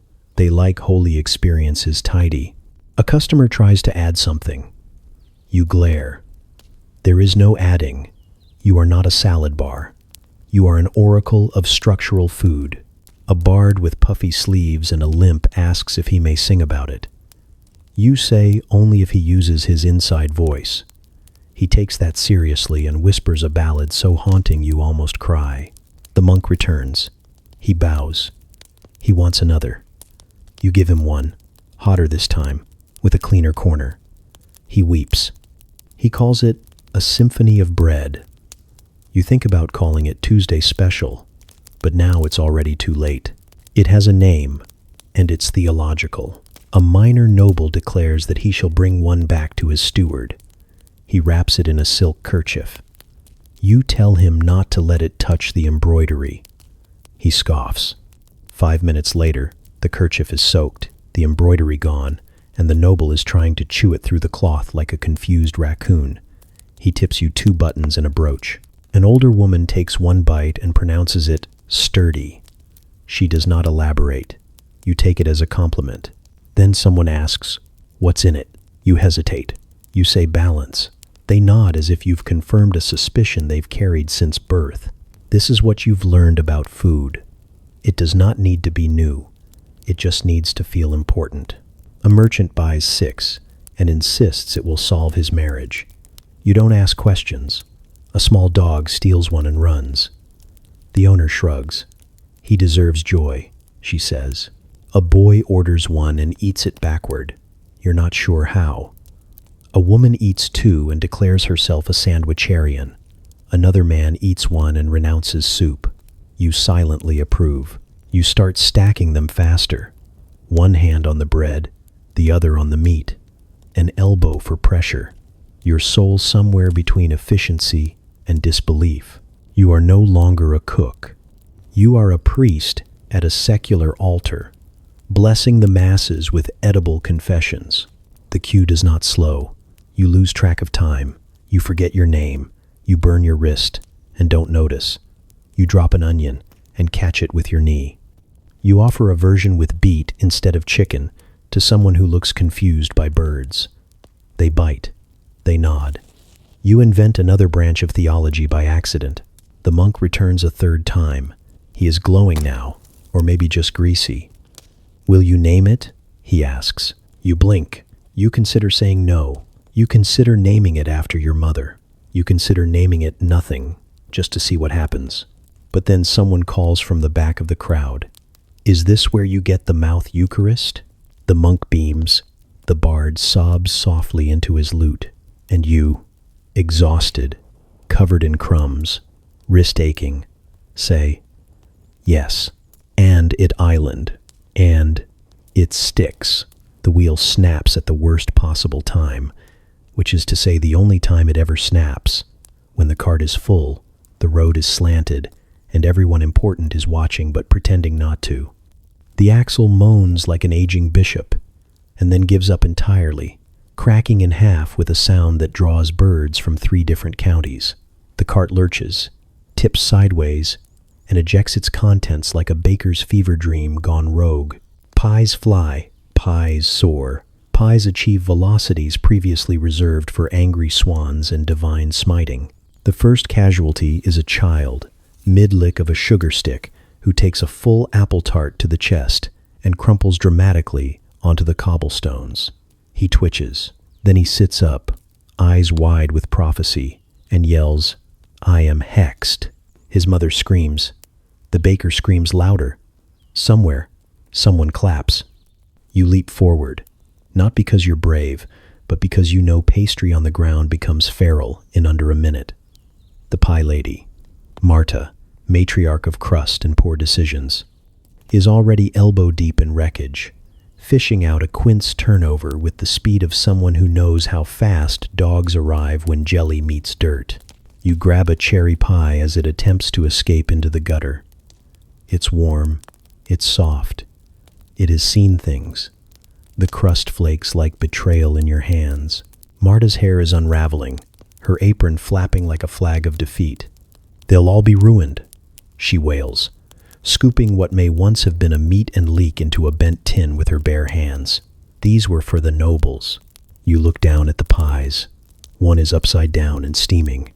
One is fused with a handful of pebbles and now qualifies as a weapon. Another is vibrating. You do not touch the vibrating one. Some things are not meant for reclamation. You kneel beside Marta and start stacking salvageables back onto the broken cart. They're misshapen, bleeding filling, crusts crushed like fallen dreams, but they are pies, and pies must be saved. This is street law. Even the rats pause, sensing the sanctity of the moment. Across the street, a scribe sketches the chaos with ink and glee. A town guard approaches the child and asks if he feels possessed. The child nods solemnly and demands a second tart to lift the curse. Negotiations begin. You hand Marta a bruised custard. She clutches it to her chest like a wounded comrade. Her eyes are wild. That was my bestseller. They said it cured gout, or caused it. They weren't sure. You nod as if this explains everything. The cart groans under the weight of its bruised payload. You prop the broken wheel with a crate, which is only slightly on fire from an unrelated nearby sausage mishap. Marta doesn't notice. She's too busy inventorying the pies that didn't escape. Her fingers leave trails in the fillings. She whispers their names like a priest reading last rites. You spot a plum tart wedged in a storm drain. You retrieve it with a stick and an oath. It smells like lost potential. You place it gently with the others. Why now? Marta moans. staring into the middle distance. Why today, when the magistrate's wife promised to buy 2 dozen for the solstice feast? You consider telling her fate is cruel, wheels are temporary, and pies are eternal. Instead, you hand her a spoon. A man attempts to buy a half-crushed blackberry pasty off the cart. Marta snarls. He flees. The blackberry pasty remains unsold, proud in its disfigurement. The vibrating pie has stopped moving. It's steaming again. No one touches it. A nearby chicken stares at it and walks away disturbed. You help Marta hitch the cart's handles over your shoulder. Together, you begin the slow drag back toward the stall. It squeaks, it leans, it leaves a trail of jam and possibly regret. But it moves. Children gather in your wake like seagulls after a shipwreck. One offers to taste test for safety. Marta tosses a stale crust at him. He thanks her and bows. Back at the stall, you unload the wounded pastries. Marta reorganizes them with the care of someone reassembling broken memories. The custards are shifted to the back. The savory pies get a new sign that says rustic. The plum tart is renamed Swamp Harvest. You do not ask why. Marketing is mysterious. The vibrating pie is now missing. The space it occupied is faintly warm and smells of licorice. You say, nothing. The magistrate's wife arrives, elegant, overdressed, and already frowning. She lifts a pie with 2 fingers and sniffs. These seem lived in. Marta, eyes bloodshot, gestures to the spread. They've survived trial and tribulation. They are blessed. Each one is a journey. The magistrate's wife takes a breath, opens her purse, and pays double. You exhale. Marta weeps softly into a napkin shaped like a pigeon. The child who declared himself cursed returns, now sporting a cloak made of cabbage leaves.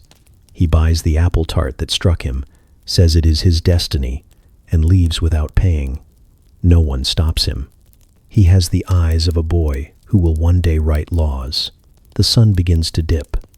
Marta leans against the pie cart, now tied together with hope, string, and whatever binding agent is in her meat pies. She mutters thanks. You mutter something back. You both stare at the cobblestone battlefield, littered with crumbs and glory. The cart creaks. A wheel falls off again. You don't fix it. Some things deserve their rest. The skewers start as a joke. You're out of stew, out of patience, and out of reasons to keep pretending the thing in the burlap sack is definitely, absolutely, without question, poultry. It has wings. It has legs. It has teeth? Possibly. But you're in too deep to investigate, and not nearly paid enough to care. You chop it, salt it, stab it onto a stick with flair, and call it forest fowl. The forest part is accurate. The fowl part is marketing. You toss a handful of mystery meat onto the griddle and watch it sizzle like it's confessing to something. The scent is not exactly pleasant, but it is powerful, and power draws crowds. Spice, after all, is the poor man's perfume and the liar's best friend. You use enough cumin to cloud judgment, enough pepper to drown questions, and just a hint of clove for those who like their existential dread with a floral note. By the time the third stick hits the flames, someone's already asking what at island. You smile like a man with secrets and say, special. They nod. You do not know if that makes them brave or stupid, but it makes them a customer. The first bite is met with a pause, then a nod, then a surprised grunt that turns into a full-body shiver. A man in line mutters, "That's either divinely inspired or medically concerning." He buys 3. You keep skewering. The meat pops like it remembers flying once. You flip it with a flat piece of wood you haven't washed since last festival season. It doesn't matter. The heat kills everything, except guilt. A noblewoman arrives, silks trailing through the dust like she thinks the street is just her hallway with worse lighting. She wrinkles her nose at the scent, then immediately demands one. You hand her a skewer, hot, dripping, defiant. She lifts it to her lips like it's a court document and takes a bite. She pauses. Then, dramatically, She exhales. Her eyes flutter. She clutches her chest. She says, "I've never felt so alive." Everyone claps, including you. Her maid turns green, excuses herself behind a barrel, and reemerges looking 10 years older. You raise the price. The noblewoman buys 6 more and calls them sticks of revelation. You nod solemnly and hope no one asks for an ingredient list. A friar nearby starts muttering prayers, possibly for your soul, possibly for your seasoning. You serve a man who insists on licking the skewer before committing. He says it tastes like vengeance. You give him 2. He pays in goat teeth. The line thickens. People love things on sticks. They trust sticks. Sticks imply simplicity, portability, a kind of rugged elegance that whispers, "I'm eating meat, but I could also joust." A merchant offers to buy your recipe. You tell him it's a family secret. He asks if your family's still alive. You tell him not all of them. He leaves you alone. The maid returns, pale, chewing a mint leaf with rage. She warns the next customer in line that the meat is unnatural. The customer shrugs and asks for extra sauce. The sauce is just oil, bread ash, and crushed berries. You call it nightshade drizzle and watch people nod approvingly. No one wants to be the only one confused. It's easier to pretend you understand. You sell out in under an hour. The skewers are gone. The meat is gone. The sack is empty. Whatever it was, it has been devoured, transformed into compliments, gold coins, and 3 separate marriage proposals. You refuse all of them. You sit down behind the stall, legs aching, lips burning, smelling like smoke and courage. A child runs past with sauce down his chin, yelling about how he can taste color now. A dog follows him, clearly hoping he drops some enlightenment. You wonder briefly what you've done. Then you remember how full your coin pouch is and decide morality is optional when rent's due and people want second helpings. Someone returns to complain that they saw feathers in theirs. You say that's how you know it's fresh. They nod. They ask for another. You apologize and point to the empty crate. The noblewoman's driver returns with a velvet pouch and a written note that says she demands delivery every Thursday. She has enclosed a sketch of a bird with a crown and the words, "Put this on your sign." You pocket the pouch and the paper. The sign can wait. The sun dips lower. Your hands still smell like garlic and audacity. You lean back against the post and sigh. The spice is in your lungs. It will be there for days. You don't mind. The maid passes again and spits near your feet. She whispers something about culinary blasphemy. You offer her a cold beet from your personal stash. She glares at it like it owes her money and keeps walking. You laugh. Somewhere in the distance, someone calls your food transformative. Someone else calls it illegal. A third says, "Whatever it is, it's better than stew." You don't disagree. Tomorrow, you'll find more meat. You don't know where yet. Maybe a bird, maybe a lizard, maybe a dream that grew legs. You'll spice it, stab it, and sell it. You've found your art. It's skewered. Thomas arrives at precisely the wrong time. You've just finished cleaning the pan with a piece of stale rye and optimism, both of which immediately disintegrate. Your last customer, a widow with eyes like boiled cabbage, told you your broth tasted like memories, mostly bad ones. You thanked her. You are emotionally vulnerable, physically exhausted, and contemplating whether a pot of boiled water counts as a business. And then there he island, 10 years old, covered in soot, wearing a dented chamber pot as a crown, and the look of someone who has conquered either a kingdom or a root vegetable field, possibly both. He marches up to your stall with a bucket sloshing something thick and vaguely orange. Steam rises. The crowd parts like he's got divine backing. He does not. He has turnips. He slams the bucket down with the authority of a man who has eaten fire and decided to franchise it. "This," he declares, "is stew fit for kings." You peer inside. It bubbles menacingly. There are chunks. There is something green that could be herb or moss or penance. It smells ambitious. You look at him. He looks at you like you're about to be history. He ladles a scoop into a wooden cup. It hisses. The wood darkens. You take it. This is the moment you realize you fear no man, but you do fear 10-year-old boys with hot stew and a title. You sip. First comes the burn. It hits your tongue like a sermon shouted from a rooftop. Your gums tremble. Your teeth try to unionize. Then, warmth. Real warmth. The kind that settles in your chest and whispers, yes, the floor is mud, and your socks are also mud. But you're alive, aren't you? You blink. Thomas nods solemnly. I used 3 turnips. 1 angry, 1 ashamed, 1 blessed. You don't know what that means. You nod anyway. He hands you a second cup and says, this one's for healing. You drink again.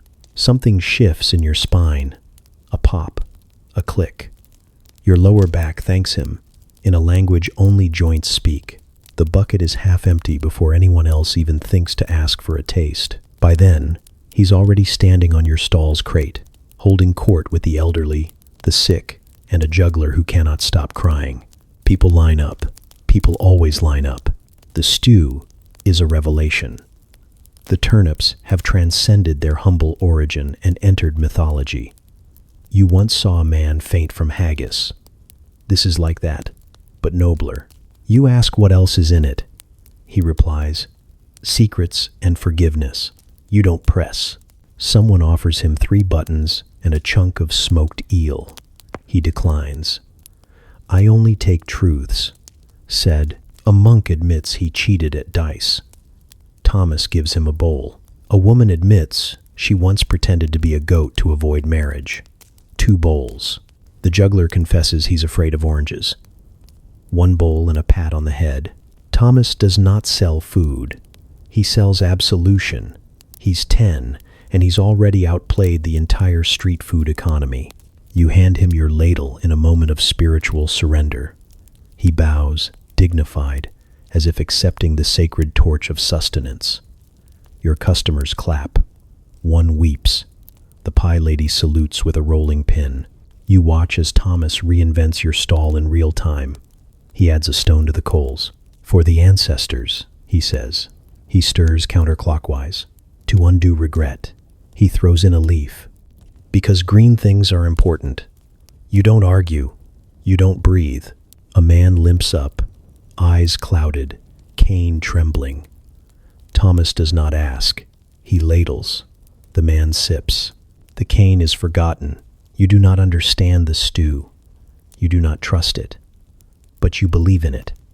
It's the kind of food that makes people write songs and then forget all the words but hum the tune for the rest of their lives. A baker offers to marry him. He says he's married to the root. She cries. He offers her a spoonful. She cries more. You retreat behind your stall. Obsolete. You are no longer the vendor. You are now the assistant to the prophet of root vegetables.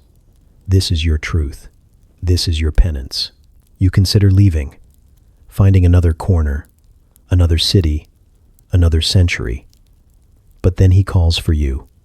You, he says, are keeper of the salt. You step forward. The title fits like a glove, a very sweaty, coarse glove. But still, he nods. A stew is nothing without the bitter. You sprinkle. He stirs. You are reborn.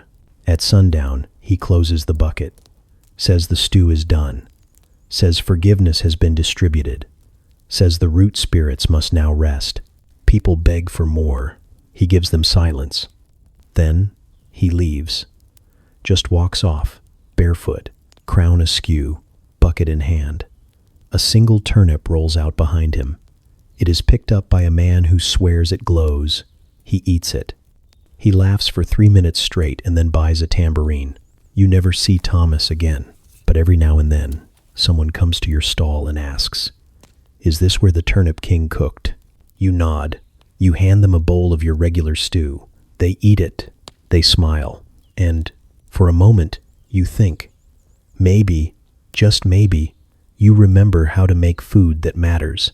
The smoke arrives like a prophet with no schedule, sweeping in sideways and smug, carrying the scent of charred onion and unidentifiable ambition. One moment, you're flipping something flat and hopeful over your coals.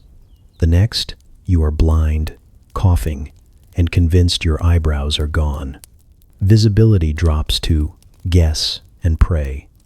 You hear your neighbors shouting greetings, insults, and marriage proposals, but all voices come through muffled, like the market's wrapped in a wool blanket soaked in beef broth. You keep cooking. Of course you do. That's the rule. You don't stop for wind, rain, rats, or kings. You certainly don't stop for smoke. You flip the flat thing again. It might be dough, or it might be cheese. At this point, it's more concept than food. The sizzle sounds encouraging, so you nod and continue pretending you know what you're doing. A customer materializes from the haze, eyes wide and watering, grinning like a man who's either found salvation or wandered too close to the latrine fire. He points at the tray. You offer him one of the dumplings, still warm and suspiciously weighty. He doesn't ask what's inside. You don't volunteer it. He eats. He smiles. He buys 6 more. You suspect he is a man in the throes of emotional collapse, or possibly love. You respect that either way. Around you, the other vendors adapt. Bruna the cheesemonger is laughing in the fog, her voice like bricks in a sack. You don't need eyes to eat cheese, she bellows. Someone cheers. Somewhere to the left, you hear Old Man Wren advertising his sausage like it's been ordained by the saints themselves. Holy meat, blessed heat, come find out if it's real or imagined. He chants, over and over, like a hymn. The smoke thickens. You wipe your forehead with something that used to be a napkin and now feels like a damp confession. Your stall creaks. You think you're sweating, but you can't be sure. It might just be atmospheric stew. Someone crashes into your counter. A young woman with soot on her cheeks and a skewer in each hand.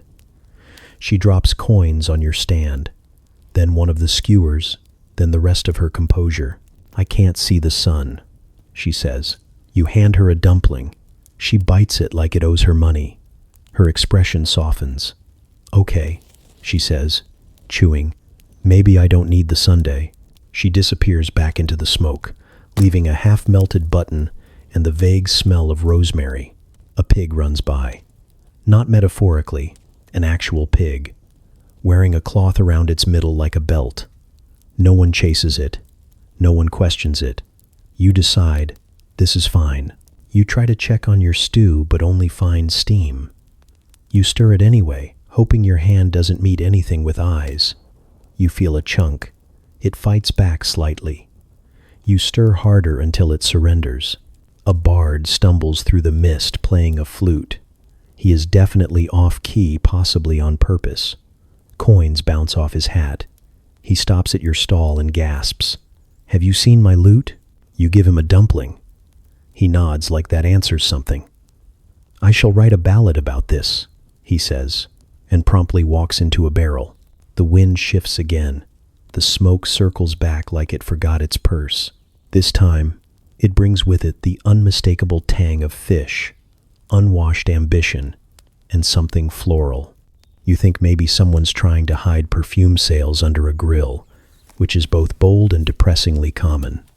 You cough, loudly, in solidarity with yourself. More customers stumble in, led not by signs, but by scent and confusion. You feed them. You stop asking what they want. You just hand them dumplings and flat things and whatever's on the end of the long fork that hasn't moved in an hour. People accept it. No one complains. There is a strange reverence in not knowing. The market becomes a congregation of shapes and guesses, a dance of outlines. People bump into each other, apologize, swap stories, and share bites. Someone trades half a cinnamon stick for a fried leek. A child offers a riddle in exchange for a sip of broth. You fail the riddle. He drinks anyway. You hear someone cry out, I found the bread witch. You don't know what that means, but you support them emotionally. The smoke pulses. Then, like a spell broken by a polite apology, it lifts. Just slightly. Just enough to see your own hands again, soot-blackened and noble. You glance around and realize your stall is half empty. Your trays are scraped. Your pot's been scraped clean. Someone left a carved spoon as payment, or tribute, or both. The customers blink, adjusting to daylight as if they've emerged from a cave full of soup. You feel taller. A man walks up, cheeks red, breathing hard. "I just ate a dumpling that made me cry," he says. You nod. He sets down a coin and whispers, "Thank you." You don't tell him it might have been an onion dumpling. You don't ruin his revelation. Bruna waves at you through the haze, holding a melted cheese wheel like a trophy. You raise your fork in salute. The fishball prophet emerges, soaked, smiling, muttering something about destiny and haddock. You don't ask. The pig returns, this time with a daisy in its mouth. Everyone is happy. Not because the food was perfect, or the air was clear, or the coins were plenty, but because for a brief, glorious while, none of them knew what they were eating. And that, somehow, made it taste better. The duel begins without a trumpet, without an announcement, without even a meaningful stare. It begins with a scone and a scoff. Edna places hers on a plate that might once have been silver, but now mostly reflects anxiety and butter. Gregory, 2 stalls down, sets his directly on the table like it's a weapon, dainty but dangerous. You see it. Everyone sees it. No one says anything. Yet, the air goes still. Not dramatic still, more like a hesitant breath before a sneeze. You hold your ladle in mid-stir, as if the soup will wait. It won't. But neither will this. The market, once loud with barter and bread, hushes to a dull murmur of chewing and side-eye. Bruna the cheesemonger raises an eyebrow so high it might require scaffolding. Old Man Wren whispers, "Again?" To no one. A pigeon lands on your stall and watches beady-eyed, impartial, and ready to eat the loser. Edna breaks the silence first. She holds up her scone like a chalice, made with apricots from the valley and a whisper of lavender. Her voice is soft, smooth, slightly threatening. Gregory responds by not responding. He simply tears his scone in half, lets the flaky crumbs tumble onto the wood like snowfall at a funeral, and offers one piece to a nearby child, who accepts with both hands and a reverent silence. The child chews slowly, nods, then faints, possibly from flavor, possibly from lack of lunch. Either way, Gregory smirks. The crowd leans in. Edna sniffs. "I see you're still using cow's milk," she says, smiling without teeth. "Some of us have moved on." Gregory gestures to his scones as if they'll explain themselves. "Goat's milk is for sad soups and curses," he mutters. "Not scones. You feel it. The tension, the petty sacredness of it all. The kind of rage that can only be kneaded into pastry. You quietly drag your cart 6 inches to the left, not for safety, but for better viewing. Then the sabotage begins. At first, it's subtle. A nudge to a jar of clotted cream, a spoon that mysteriously disappears, a small sack of sugar that spills itself entirely into a puddle shaped vaguely like St. Gertrude. The priest passing through stops to bless it just in case. He receives a puff of flour to the face from Edna's direction. She doesn't look guilty. She never does. Gregory retaliates with a sneeze into the wind. The wind does what wind always does. Betrays him. The sneeze dusts his own tray. The pigeons rejoice.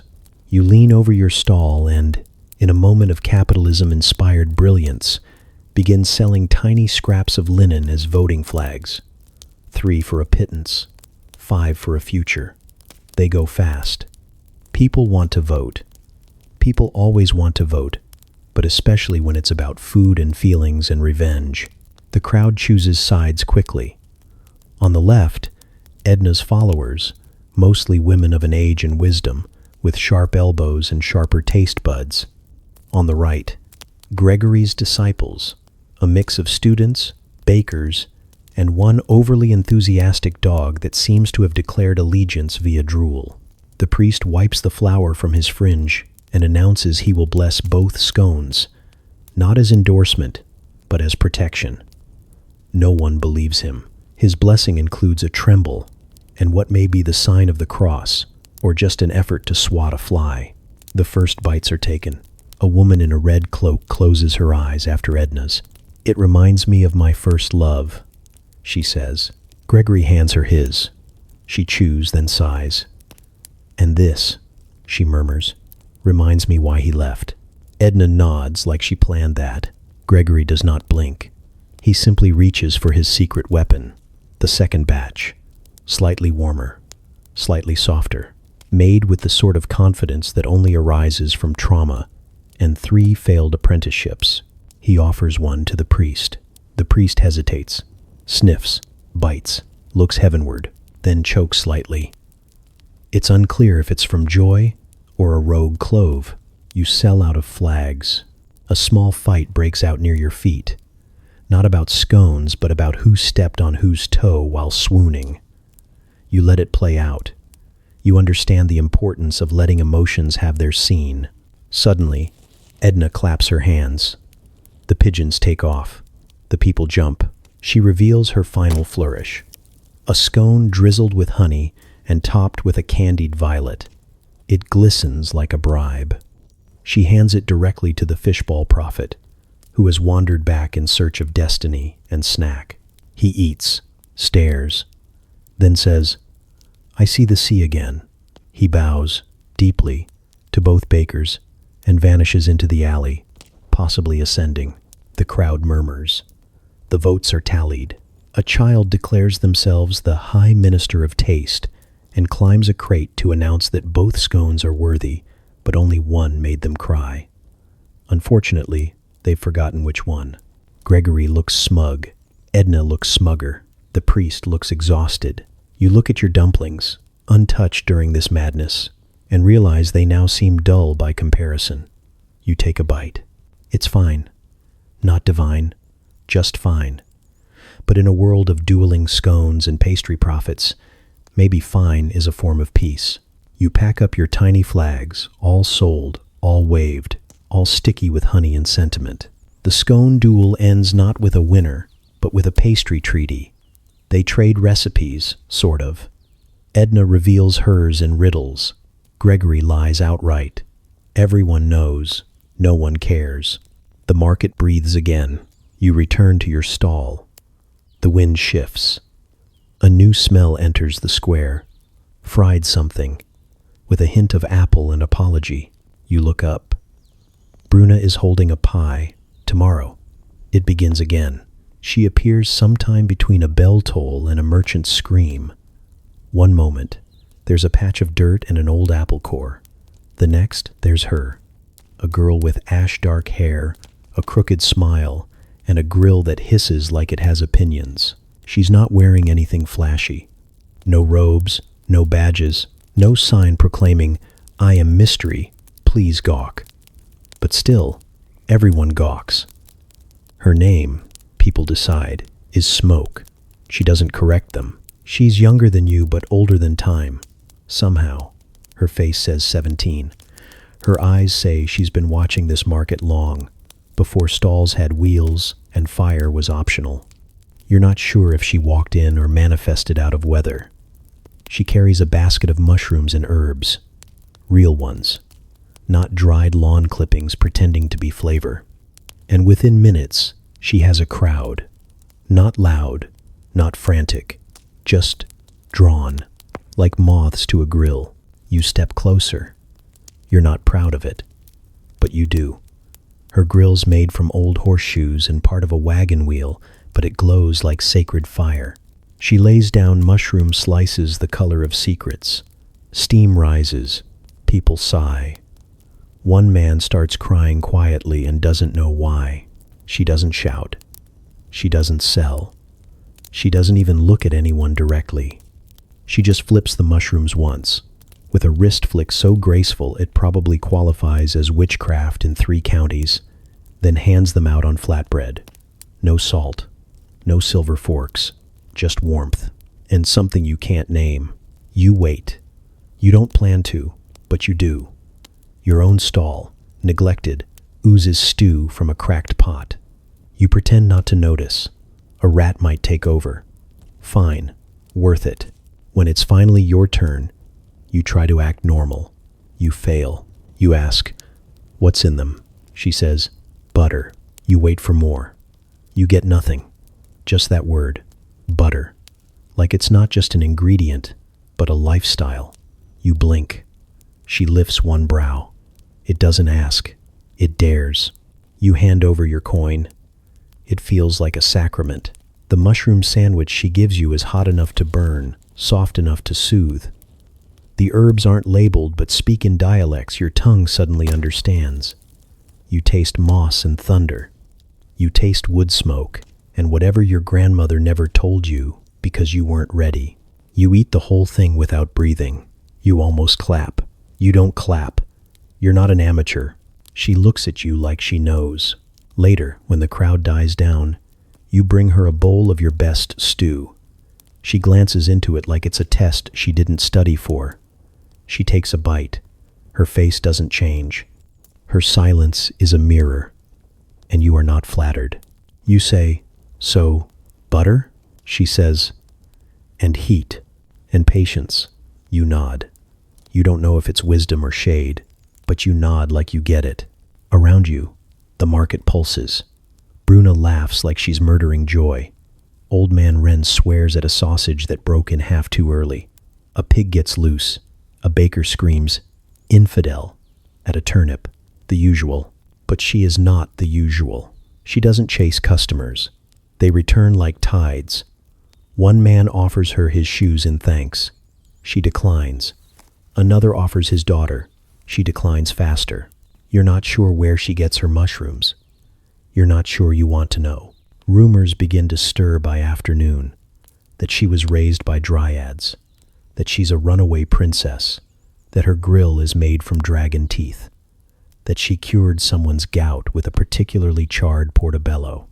You hear a child whisper, "She eats lies." You don't question it. The priest passes by, makes the sign of the cross, and keeps walking. You ask again where she's from. She shrugs and says, "East of Fog." You nod like, "That's a place. Maybe at Island." She tells you the secret is always butter, but the trick is knowing when to add it. Before the sizzle, not after. Let it brown, let it sing. She says food is like people, better when they sweat a little. You consider writing that down. You don't. You know you'll remember. At some point, someone tries to copy her. A young man with a second-hand pan and a bag of field mushrooms. He lights a fire. He forgets the butter. His stall explodes in an aromatic tragedy. No injuries, except to his pride and one unfortunate goose. Smoke doesn't comment. She watches. Then, later, leaves half a stick of butter on his broken table and walks away. You almost applaud again. By sundown, she's gone. Just gone. Her grill cool. Her coals vanished. Her scent still lingers, a ghost of garlic and rosemary and something eternal. You ask around. Nobody saw her leave. Nobody saw her pack up. The dirt where her stall was looks darker now, like it remembers heat. You poke at it with a stick. It sizzles faintly. You stop. Someone claims she was never here, that it was a fever dream caused by tainted ale and unmet hunger. You kick them in the shin. That night, you butter your stew. It doesn't help. You butter your bread. Close, but no. You sit by your empty pot, wondering how she made mushrooms feel like a sermon and a lullaby all at once. You wonder if she'll return. You wonder if you dreamed her, then find the coin she gave you back, sitting in your ladle, warm and clean. You fall asleep tasting herbs that don't grow in your part of the world. And in the distance, somewhere east of Fog, something sizzles. It begins, as many disasters do, with confidence and a slope. The mead cart, wide and wobbly and driven by a man who has definitely sampled his own wares too aggressively, attempts to navigate the hill at the top of the square. He grins like he's taming a war horse. You watch with mild horror and medium curiosity as one wheel lifts slightly off the cobbles. The cart lurches. It groans. It thinks about balance, rejects it, and tips with the slow inevitability of history. Then it happens. The great mead spill. A geyser of golden chaos bursts from the barrel spigot, arcs through the air in a dazzling display of physics and regret, and slams into the street with the sound of applause and failure. The cobblestones vanish beneath a tidal wave of fermented honey dreams. A dog howls. A lute player gasps. A child screams and tries to drink it off the ground before being intercepted by his scandalized grandmother. The meadmaster, Sir Gerald of Drips, self-proclaimed, leaps from the wreckage and flails uselessly at the tide with his hat. He shouts, "Catch it! Someone catch it!" as though mead is a partridge and this is sport. A bystander suggests he use a bucket. Another suggests prayer. A third begins collecting it with his hands like a raccoon at a royal banquet. You do not panic. You pivot. You grab the wide wooden bowl you usually reserve for fish stew and sprint toward the deluge. Your feet skid across the rapidly sweetening stones, and you briefly consider whether you're about to invent market ice dancing. You are not. You are about to invent a new beverage. Your bowl fills with golden foam. You taste it. It tastes like bad decisions wrapped in floral perfume and mild fire. You've had worse. Behind you, the crowd goes feral. One man lies down in the spill and makes mead angels. A nun mutters something about sin and temptation, then discreetly fills her flask. A group of knights in training try to build a dam out of turnips. It fails. It all fails. But beautifully, you drag your bowl back to your stall, plop it on the counter, and scrawl "Puddle Punch," 1 coin, on a scrap of parchment. It's not technically punch, and it's not technically clean, but you are not a technically oriented person. You are a vendor. You are an artist. You are a survivor. The line forms instantly. People who normally wouldn't touch anything unblessed are lining up to sip from your communal ladle. You offer tiny wooden cups, repurposed from yesterday's egg shipment. They leak. It doesn't matter. Nothing matters except the mead, the madness, the moment. A bard begins composing an epic on the spot. He rhymes deluge with prestige and you let it slide. A boy trades you a stick of licorice for a second serving. An elderly man gives you his shoe, which you decline. Someone hands you a sketch of a goose, which you accept. Sir Gerald, meanwhile, sits in the ruins of his cart, watching it all with the hollow-eyed despair of a man who has lost both fortune and plausible deniability.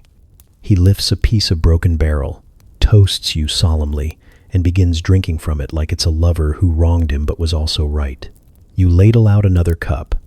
It's warm, heady, and oddly energizing. The fifth one you try tastes like bees and destiny. You consider your pricing. You raise it. No one complains. One man offers to buy the whole bowl. You tell him to duel for it. He does. He loses. No one remembers what happened, but someone ends up wearing a ham as a shoe. The square smells like revelry and fermentation. It hums with giddy chaos. Bruna the cheesemonger is singing. The pie lady is breakdancing. The fishball prophet is preaching that this is the golden age, and the end is just dessert. You don't question it. A passing friar suggests you donate the proceeds to the church. You smile and give him a free sample instead. He returns an hour later and forgets why he came. As the sun leans westward, the Mead River dries into a syrupy glaze across the stones. Flies gather. Children stick to the ground. One of them claims he's become part of the street and should be worshipped accordingly. His parents nod. They've given up. You pour the last of the punch into a chipped mug and sip it slowly, like it's wine and wisdom and the only thing keeping the world upright. A breeze stirs the air. It smells like yeast and adventure. Sir Gerald approaches, sticky, staggering, and smiling. He bows deeply, too deeply, and remains there, either out of reverence or vertigo. You offer him a refill. He accepts with the reverence of a man touching holy relics. You saved it, he slurs. You shrug. You spilled it. He blinks, nods, and begins snoring upright. You leave him propped against your stall. Later, someone suggests bottling the stuff. You laugh. Bottling would imply control. This was never about control. This was about fate, fermentation, and fast reflexes. As the crowd thins, the cobbles dry, and the sun bleeds honey onto the rooftops, you collect your coins. There are many, more than ever. Enough to buy better bowls, maybe a new ladle, maybe nothing at all. You think about investing in butter. You think about butter a lot lately. You sit back, exhale, and sip the last sweet drop from your wooden cup. It tastes like triumph. And yeast, mostly yeast. The sun sinks like an overripe plum dropped behind the chapel roof. Its last light glints off grease-slick cobblestones and catches in puddles of something that was either soup or soap 2 hours ago, possibly both now. You stare at your stall, which looks less like a place of commerce and more like the aftermath of a culinary bar fight. There are bones. There are feathers. There's a smear of mustard in the shape of a screaming face, which you do not recall serving. You sweep, sort of. The broom is mostly handle and willpower. You make lazy half circles in the dust and let fate take care of the rest. Something crunches underfoot. You don't look down. What's left at sunset is the residue of ambition. Burnt crusts, empty pots, a faint but aggressive smell of garlic, despair, and possibly cheese. The rush has come and gone, and now the market is down to its bones. The vendors, the stragglers, the pigeons with vendettas. A rat the size of an ambitious cat drags the end of a sausage across the street like it's winning a prize. You nod respectfully. It earned that. Smoke from distant fires coils upward like stories being whispered to the sky. Somewhere nearby, Bruna the cheesemonger is singing a lullaby in a language that may be curses. A fishmonger mutters to himself and washes a fillet knife in the same bucket he uses to brush his teeth. You pretend not to notice. A child scampers by with one shoe and a candy apple that's been mostly eaten by someone else. You think about chasing him off, but your body has entered that special evening state where movement feels like an overpromise. You lean against your stall. It leans back. There is mutual understanding. You realize, with sudden clarity, that you are covered in flour, meat juice, and a sticky substance that might be jam or blood. You sniff your sleeve and immediately regret it. Someone coughs behind you. You turn slowly, dramatically, like a bard about to deliver the final verse of a very unearned epic. It's a couple, early 20s maybe, glowing with the kind of love that makes others nauseous or nostalgic. They're holding hands. They're barefoot. They're standing near your ash pile like it's a shrine. You squint. They beam. "We got engaged," says the woman, as though that explains their presence beside a pile of scorched turnip peels and old cabbage hearts. "Here," the man adds, gesturing vaguely at the ground where an oil spill glistens like melted promises. You consider several responses. You settle on a grunt. "We met here last summer," she says, "by your stall. He bought me a meat pie that made me cry." You nod. That tracks. "And now, here we are," she continues, voice thickening, "beginning a new chapter beside your trash." You look around for witnesses. There are none. Only a crow watching you with something like amusement. You reach behind your counter. Your hand finds the last dumpling. It's a little cold, a little hard, but still technically edible. You hold it out to them like a priest presenting a relic. They take it together, one hand each, and bite it in the middle. You are both disturbed and oddly proud. She cries. He cries. You look away, respectfully. Behind them, a juggler drops a torch and blames gravity. A dog steals a loaf of bread and is chased by 3 very slow bakers. A bell tolls the hour, lazy and late, as if even time itself can't be bothered to keep things sharp at this hour. You sit on a crate that used to hold onions and now holds your dignity. You scratch your knee. You contemplate your next move, which is nothing. You let your eyes close for a moment, just a moment. When you open them again, someone has left a coin on your counter, and a flower, and a note that reads, "Your stew healed my mother's leg." You do not remember healing any legs, but you accept the compliment, the coin, and the flower. You tuck them away like they mean something. The market thins. The colors of the day bleed into charcoal and indigo. Vendors pack up slowly, lazily, like the world will always wait. You can hear laughter down the street, where the tavern glows like a beacon for the barely sober. You think about going. You think about staying. You think about stew. You reach into your pot and scrape the bottom.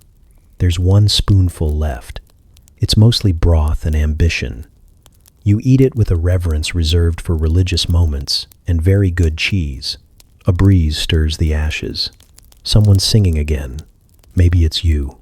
You pat your counter once, twice, like a friend who stayed too long but meant well. Then you stretch your back until it cracks like old wood. You gather your tools. You whistle a bit. What's left at sunset isn't much, but it's yours. You eat with the grace of a person whose body has declared independence from the laws of movement. The bread is yesterday's, possibly last week's, hardened into something that could legally be classified as defense. You don't chew so much as negotiate. Each bite is a diplomatic incident. You suck on it long enough to soften the corners, then commit out of spite. Dinner, if you can call it that, is what's left in your pocket and what didn't fall on the ground earlier. A shard of cheese with a bite missing, you suspect a raven, a smear of something fig adjacent, and a crusty end of a loaf that smells faintly of feet. You arrange it all on an overturned crate and stare at it like it owes you an apology. A pig. Someone's, no one's, possibly divine, snuffles up beside you and licks the inside of an abandoned jam jar with the devotion of a monk. Its eyes close in ecstasy. You envy it. You consider asking to share, but the pig snorts like it can read minds and has already denied your request. Your knees ache. Your back delivers a soliloquy in pain. Each movement now requires a vote from your joints, and the council is mostly obstructionist. You lean against your stall with the kind of sigh that suggests a midlife crisis and 3 ungranted wishes. You drop a crumb. The pig eats it. You whisper "traitor" under your breath. A dog wanders by with a stolen apron trailing from its mouth like a banner of victory. A small child chases it with a wooden spoon and a look of vengeance. You watch them pass without comment. The market has entered its twilight phase. Less business, more theater. You chew slowly. The cold bread expands in your mouth like regret. Your teeth ache. You try to remember the last time you sat down for a meal, like a person, at a table, with a chair. You cannot. You suspect it was before the last equinox. You finish the cheese. It tastes like ambition and mild foot rot, but it's food. You've eaten worse. You've sold worse. You probably will again. Your stomach grumbles, not with urgency, but with commentary. A monologue about missed opportunities and the concept of stew. You pat it gently and whisper, "We had turnip this morning." It gurgles like it remembers and is not impressed. You tell it to shut up. It doesn't, but it understands. The jam jar rolls to a stop near your foot. The pig has moved on, chasing something that looked like a beet, but screamed like a weasel. You look into the jar, scrape a finger along the edge, and find a half teaspoon of possibility. You eat it. It is sweet. It is joy. It is gone too fast. The stars are just beginning to show. One by one, like hesitant guests at a dinner party where the host might be possessed. The sky turns the color of stew left out too long, gray, purple, with streaks of something unknowable. You stretch your arms above your head and nearly dislocate a thought. A man in a cloak stops by your stall and asks if you're still serving. You show him the empty pot and the damp rag. He nods solemnly and walks away. His shoes are nicer than his attitude. You nibble on the bread's crust until it becomes more trouble than it's worth. You throw the last bit to the pig, who has returned with a cabbage and a sense of entitlement. It catches the crust mid-air. You nod in respect. A bard passes, singing a song about onions and betrayal. You hum along without realizing. Your lips are still sticky from the jam. You lick them. You wonder if you've ever had a full meal without standing, sweating, or apologizing. You sit. Finally, on the edge of your stall's sideboard. It creaks under you like it's judging your choices. You accept the judgment. You rest your eyes. You hear someone argue about eel pricing nearby. You smile. A hand touches your shoulder. You flinch. It's the candied fig vendor. She offers you a piece of hardened sugar in the shape of a goat. You take it without words. You bite the ear off first. She nods, satisfied, and walks away like a prophet. You crunch quietly, alone with your thoughts, your crumbs, and the pig farts. You pretend it was the bench. Dinner is a loose concept, but tonight, it was yours. Night falls not with silence, but with appetite. The ordinary customers are gone. The butchers, the smiths, the mothers clutching cabbage like it's ransom. But the market doesn't sleep. It shifts. It exhales. It mutates into something stranger. The torches burn low, the firelight dances crooked, and the cobblestones gleam like wet teeth. This is when the ghosts arrive.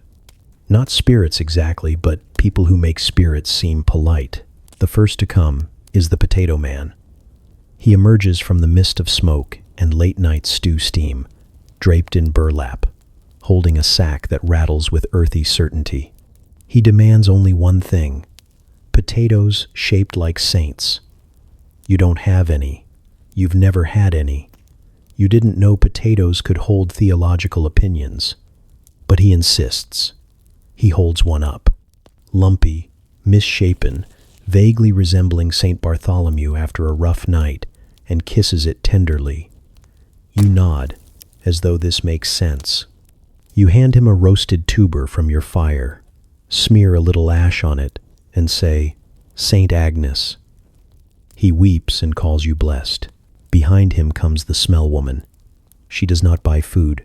She does not eat food. She trades coins for smells. She carries a pouch of silver and a nose like a hunting dog's vengeance. She gestures at your pot. You lift the lid. Steam curls out, thick with onion, garlic, and a splash of something that might once have been fish, but has since forgotten. She leans in, inhales, and trembles. Tears streak her face. She presses a coin into your hand without speaking. You bow. She bows lower. She leaves. The pot simmers, smug. Others drift through. A boy who eats only shadows of bread, holding crusts up to the torchlight and chewing the outline. A tall man who refuses to touch food with his hands and insists on feeding himself with long sticks stolen from broom handles. A widow who says she can only taste food if someone else is crying nearby. She buys a bowl and then pinches her own arm until her tears fall into it, seasoning it with sorrow. You do not comment. The rats gather, as they always do, near the gutter by your stall. Not scavenging, not stealing.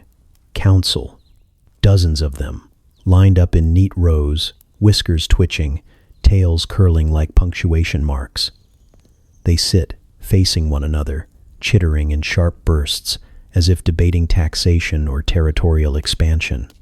You drop them a breadcrumb out of habit. They ignore it. They are busy. You feel both excluded and grateful. A man in a cloak steps up, silent, holding a lantern that does not burn with flame but with faint green glow.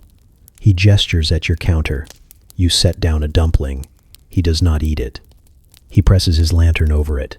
The dumpling vanishes. He nods once and disappears into the night. Your counter is warm for an hour afterward. The ghost vendors emerge too. The ones you don't remember being there in daylight. A woman who grills eels that writhe even as she serves them. A baker who sells bread no one can chew, yet everyone buys because they dream more vividly afterward. A tinker with jars of pickled stars, though you suspect they are just fireflies and vinegar. Their stalls appear in corners that were empty yesterday. By morning, they will be gone. Your fire flickers low. It feels watched. You feed it a stick, then another, whispering a half prayer you learn from no one. The flames spit back like they're laughing. You laugh too. You've stopped questioning what deserves respect in this place. Everything does. A jester limps past, juggling onions, crying as he does. He trips, drops one, picks it up, bites it raw, and keeps going without breaking rhythm. The crowd, thin but faithful, applauds. You applaud too. The onion shines in the torchlight, wet with honesty. A woman in a veil approaches, carrying an empty cage. She asks if you've seen her bird. You say no. She asks if you've cooked her bird. You say no, though you aren't entirely sure. She leaves you with a coin and a look that lingers like fog. Midnight deepens. The shadows lengthen. Your stomach growls, but not from hunger. From kinship. You realize you belong here now. Among the misfits, the odd eaters, the smell buyers, the Saint Potato worshippers. Their rituals are as real as bread. Their needs are stranger than hunger. But hunger is stranger than anything else anyway. The council of rats disperses, tails slapping like applause. The fire dips one last time, then steadies, as if it too understands the hour has teeth. You wipe your counter with a rag that only moves the grease around. You stare into the dark until the dark stares back and nods. The night market is alive.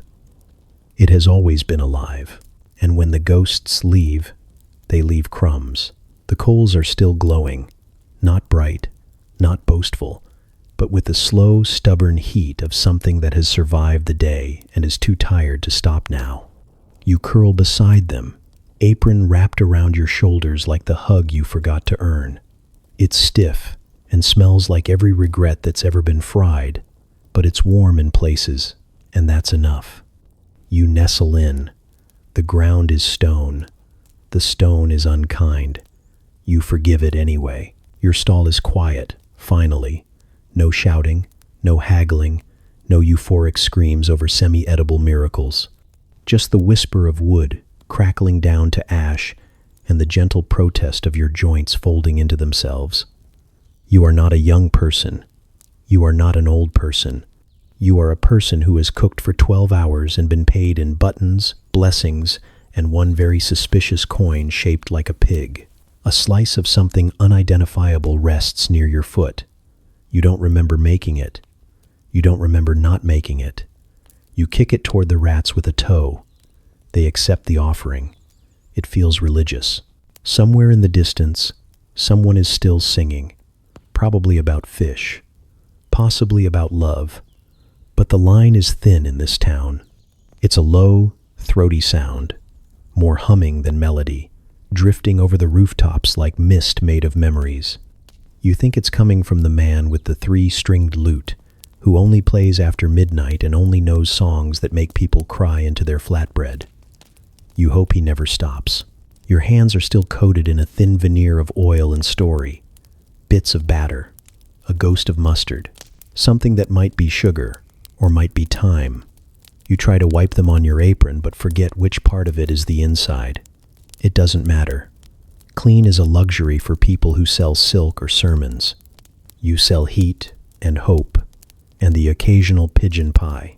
Your body complains in small, polite curses, knees that creak like old ships, a back that hums with its own separate weather system, toes that might revolt tomorrow if you don't negotiate a peace offering tonight. You promise them a warm bucket of water in the morning. You lie, but they believe you. And that's what matters. The market sleeps around you, in pieces. A cart covered in tarps, a bench with 3 snoring forms draped over it like laundry. The girl named Smoke has vanished again, leaving behind only the scent of time and mystery. The turnip king is probably dreaming of conquest. The fishball prophet, of oceans that whisper names. You feel them all tucked around you like a patchwork quilt of chaos and kin. No one planned to be here. No one trains to be a street food monger in a place where salt is worth stabbing over. But here you are. Here you all are, greasy, loud, half mad, and wholly alive. Tomorrow, the onions will burn again. You know it like you know sunrise. They will sizzle in butter and in rage, in sorrow and in celebration. They will mark the start of another day with smoke that sticks to your teeth and settles into your soul. And you'll burn your thumb again, probably, trying to stir a pot that's decided it resents you personally. The stew will bubble. Of course it will. It always does.